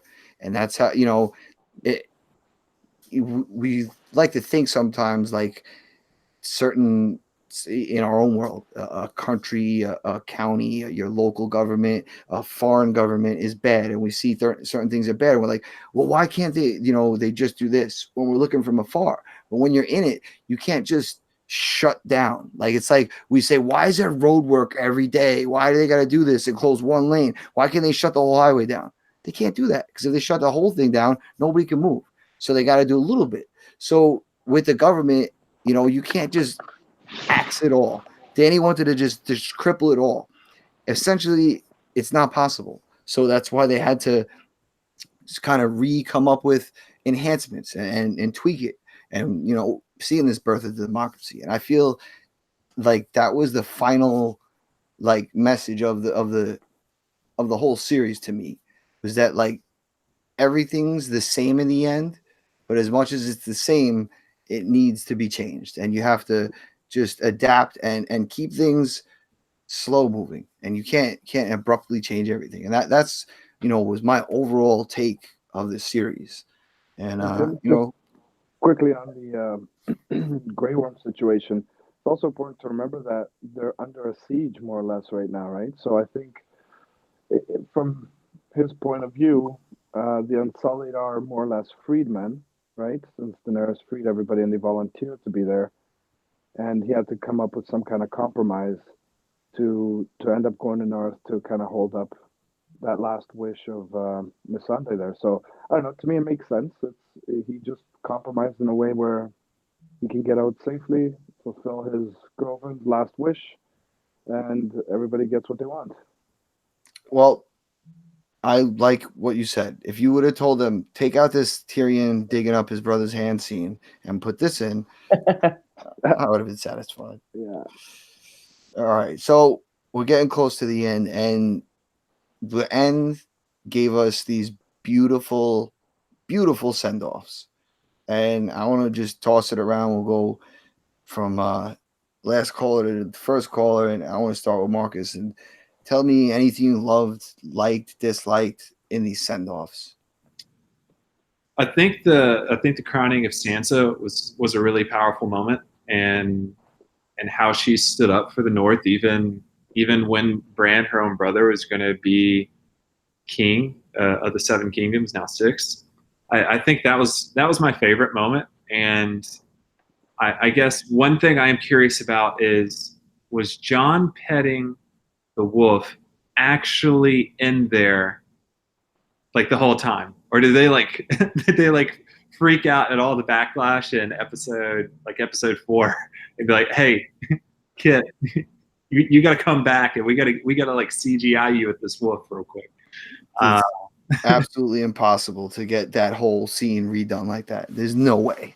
Yeah. They had to have that. I mean, it sounds funny, like it was coincidental fan service, because every book reader I know freaked out. Like, it was like disturbing them that he didn't pet the dog. I'm like, this is kind of irrelevant compared to the whole city that got burned and whatnot. But but I'm glad everybody was left off with that. There was something for everyone to feel somewhat satisfied. And if you weren't satisfied with at least something in the send-off scene, then you should have watched something different.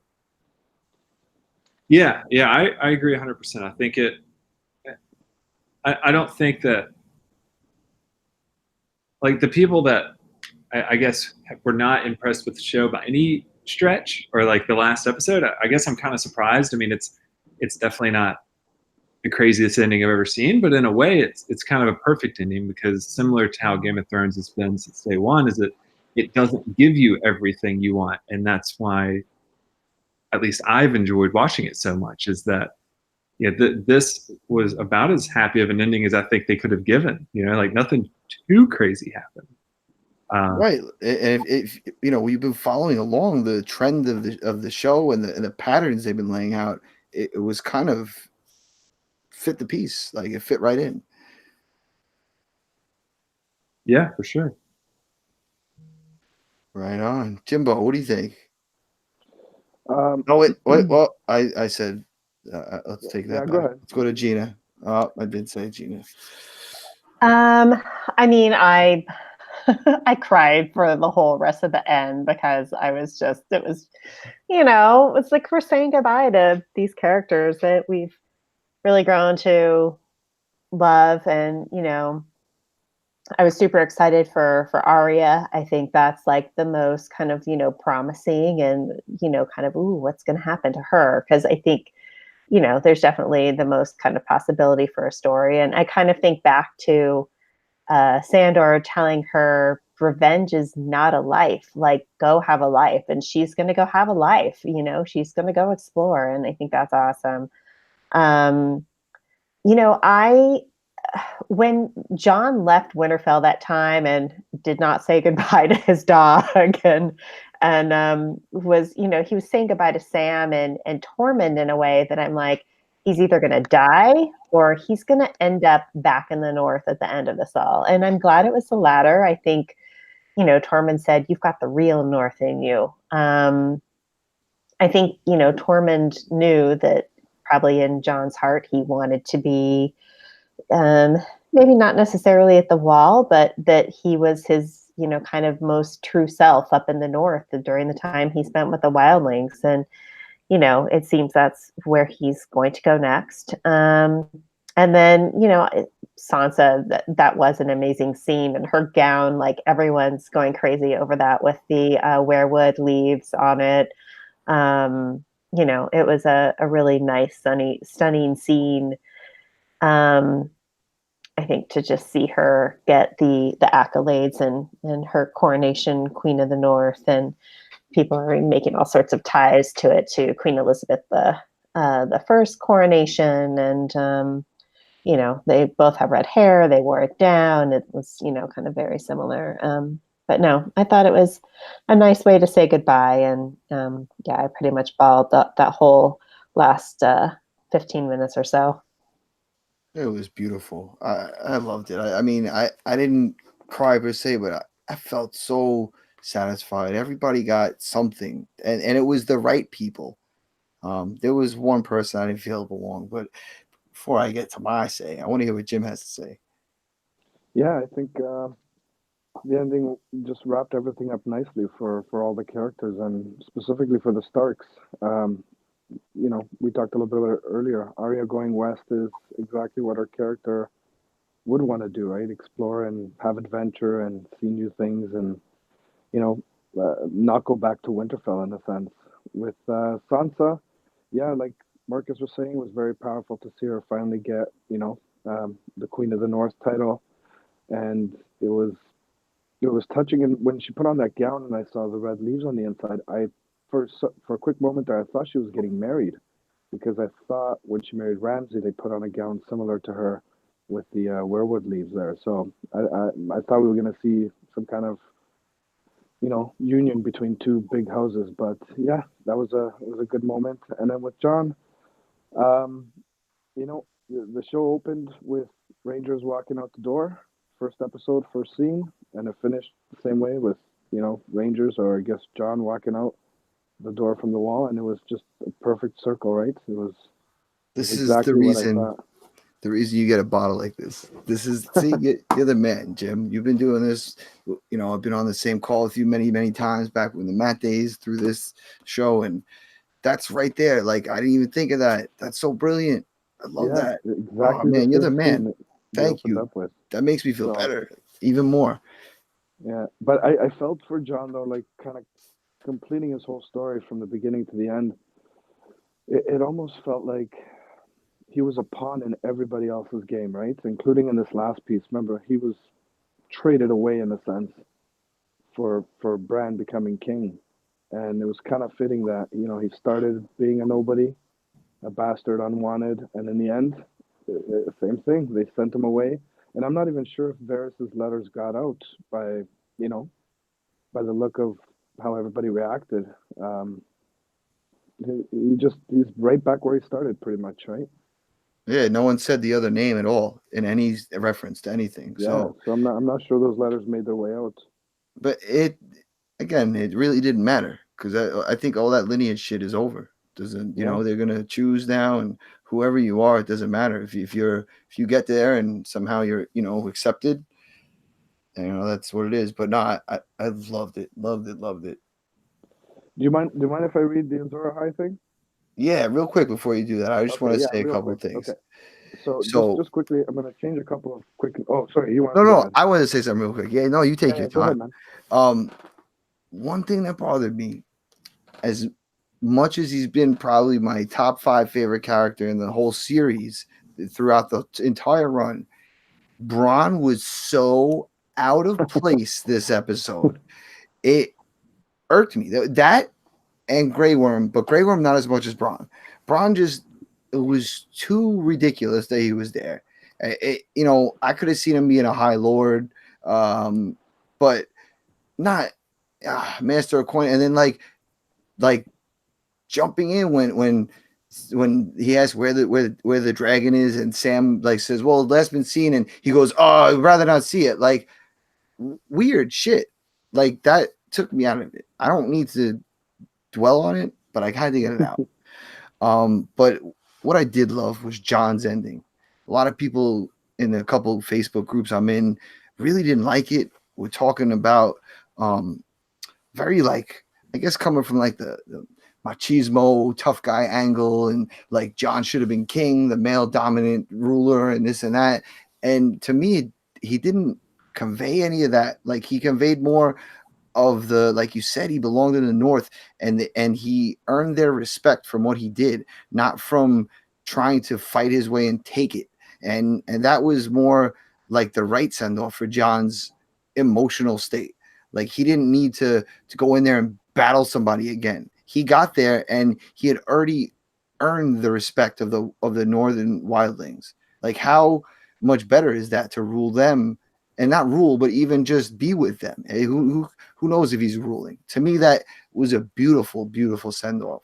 That was, you know, a perfect ending to me. I loved it, and I'd love right now if maybe Jim, you could read like an excerpt. From Yeah. So just quickly, not to take up too much time. So I'm going to replace a couple of words here with familiar terms for the show, right? So this is from the books.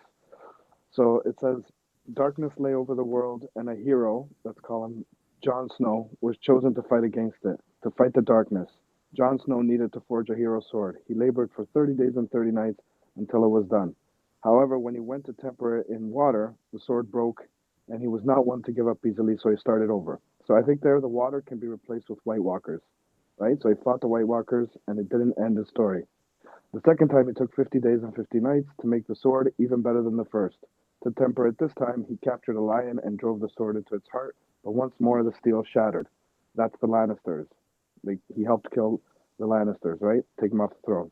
The third time, with a heavy heart, for he knew beforehand what he must do to finish the blade, he worked for 100 days and 100 nights until it was finished.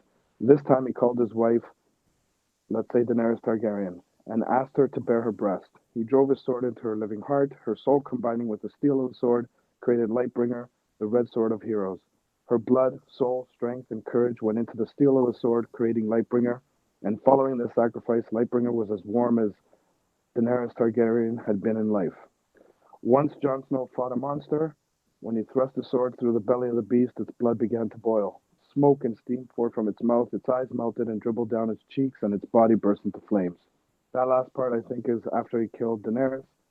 Drogon destroys the Iron Throne, and that's Jon being the prince that was promised. Dude, that's beautiful. Hopefully it makes sense. Absolutely makes sense. I mean, all that stuff happened. Yep, and that's the prophecy in the books. They didn't touch up on it in the show too much, but I just thought that was a nod, one last nod to book readers, right? Gina, you got an input on this. Yeah, no, I think that was a nice nod to book readers, that whole kind of prophecy, making it in, even though they never talked about it. I think it was that was well done. Yeah, Those hack writers, right? Yeah, see, that's why the knee-jerk reactions kill everything. I say it sarcastically. I enjoyed this. I know you do. It was great. I defend them a little bit too much sometimes. I understand both points of views, and I'm coming from both sides, books and shows, right? Yeah. But, everybody's got to enjoy it for what it is. It's a show. It's not the books. Enjoy it for what it is, and I certainly did, and I'm glad that we all got together throughout the years to kind of discuss it and ponder over it, and cry and laugh and get pissed off at it. But overall, it was a great ride. For sure. So that being said, Gina, let's start with you. If you want to say any closing thoughts, any questions, anything you want to bring up, let's kick it around there, because I'm feeling the wrap up coming the way Jim just said that. I don't want the waterworks to go yet. I mean, I think they wrapped it up as well as they could have, and people can complain, but I actually thought, I think they did a great job ending this. The last episode was super satisfying, and I'm going to miss the show, but there's a lot more to come, the prequel, and who knows what will come after this. And I'm moving on to start my own podcast. I should be hopefully up on iTunes tomorrow, but it's on SoundCloud, and I've posted. What's the name of the feed? Tell everybody. So the podcast is called Resisting Gilead, and you can follow that handle on Facebook. And I posted the trailer there today, and you can find that on SoundCloud as well. But hopefully it'll be on iTunes soon too. And that season starts June 4th. I've done a couple like kind of pre-show pieces that I'm going to try and put up before that. And then we're going to, kind of cover the show and the intersection of kind of what's happening in society today, because there are a lot of like really kind of scary parallels. So yeah, it's going to be heavy, but it should be interesting. Hopefully. Well, we could find parallels in a dragon fantasy show to this world. I'm sure I'm going to be freaked out when I hear your parallels to The Handmaid's Tale. Oh yeah. I haven't watched it, but that's the next thing on the roster because of you and your show. So I want to catch up and do that. So, Marcus, do you have any final thoughts? Anything? Yeah, I think I really enjoyed the way the entire show started all the way to the end. I picked it up in season 2, I believe. So I've been watching it for quite a while, following along, and I've never read the books. I believe that I'm going to pick up the books after this, and I'll probably start reading them over the summer. But in a way, I really liked the central themes that like it focused on, and even if the latter seasons, the timelines were accelerated. With a television show with a scope so large, I don't know how people could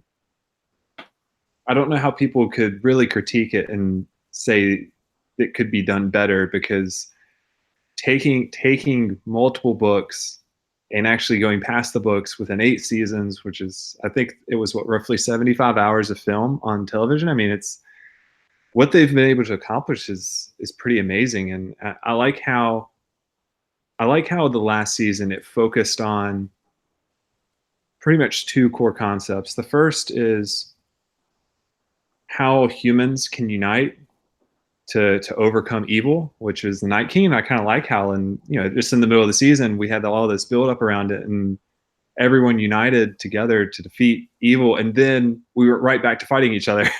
And I like that, and because it does show the destructive nature of humanity in a way, but it also shows how we can come together. And I think the ending of the show really set it up for if there is something that comes after in the next 10 years, where it can show democracy or other like more modern forms of governance. So I really liked that. I thought that was cool. And thank you all for welcoming me into the community and letting me hop on the podcast. This has been great. And yeah, I mean, when I built Guest the Throne, it was me and one of my buddies, and we had a couple other folks help us out. And we were like, yeah, we think it's a good idea. Let's go with it. We really like the show, and we thought it would be something cool to give back to the community. And it's been great to see how nice the community has been and really welcoming. And yeah, it's been great. So thank you all. You jumped in and you made a big splash, and you're now a big part of it. So thank you. Yeah. So, what can I say? I got a lot to thank everybody for. I would like to, thank everybody individually, but this has been too long a run to do that. First person I will thank is the creator, Matt Murdoch. Thank you so much for, doing this. And I was on the first call over there, and now I'm hosting the call on the same show, and it's morphed into such a great, intimate conversation on YouTube, and that's turned into our podcast, and adapted, and we growing, and we got a lot more friends, and we got people like you, Marcus, and Jim and Gina that are in with me now, and this is great. A whole new type of format, and we got all new friends here, and I couldn't be happier. Second, by name, I gotta definitely give a big thanks to Axel Foley for pushing me to be better getting me involved to podcast better, and hopefully not say like as much and do a lot of weird things that I used to do habit forming. But on the whole, I mean, I met so many great friends. I met in person, on, through chat like this, through Twitter, Facebook groups, through just online.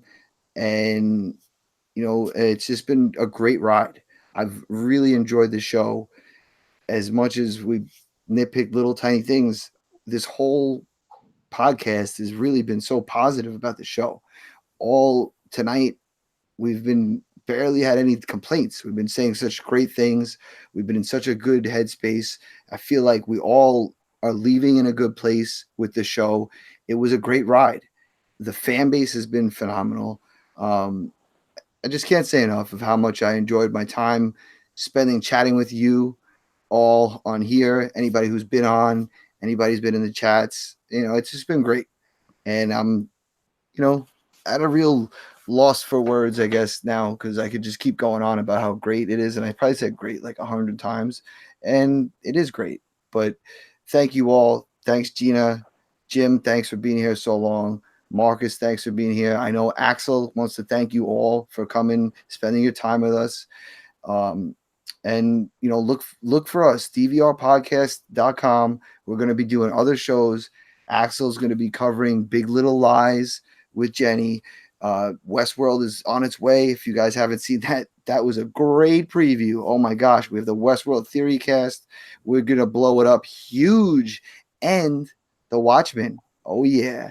So we're going to say goodbye now, and it's not goodbye for much longer, because I'm going to be back doing something different, maybe something the same, but whatever it is, it's going to be better than it was yesterday. All right. Thank you all for being with me, taking this ride with me. Valar Morgulis. Valar.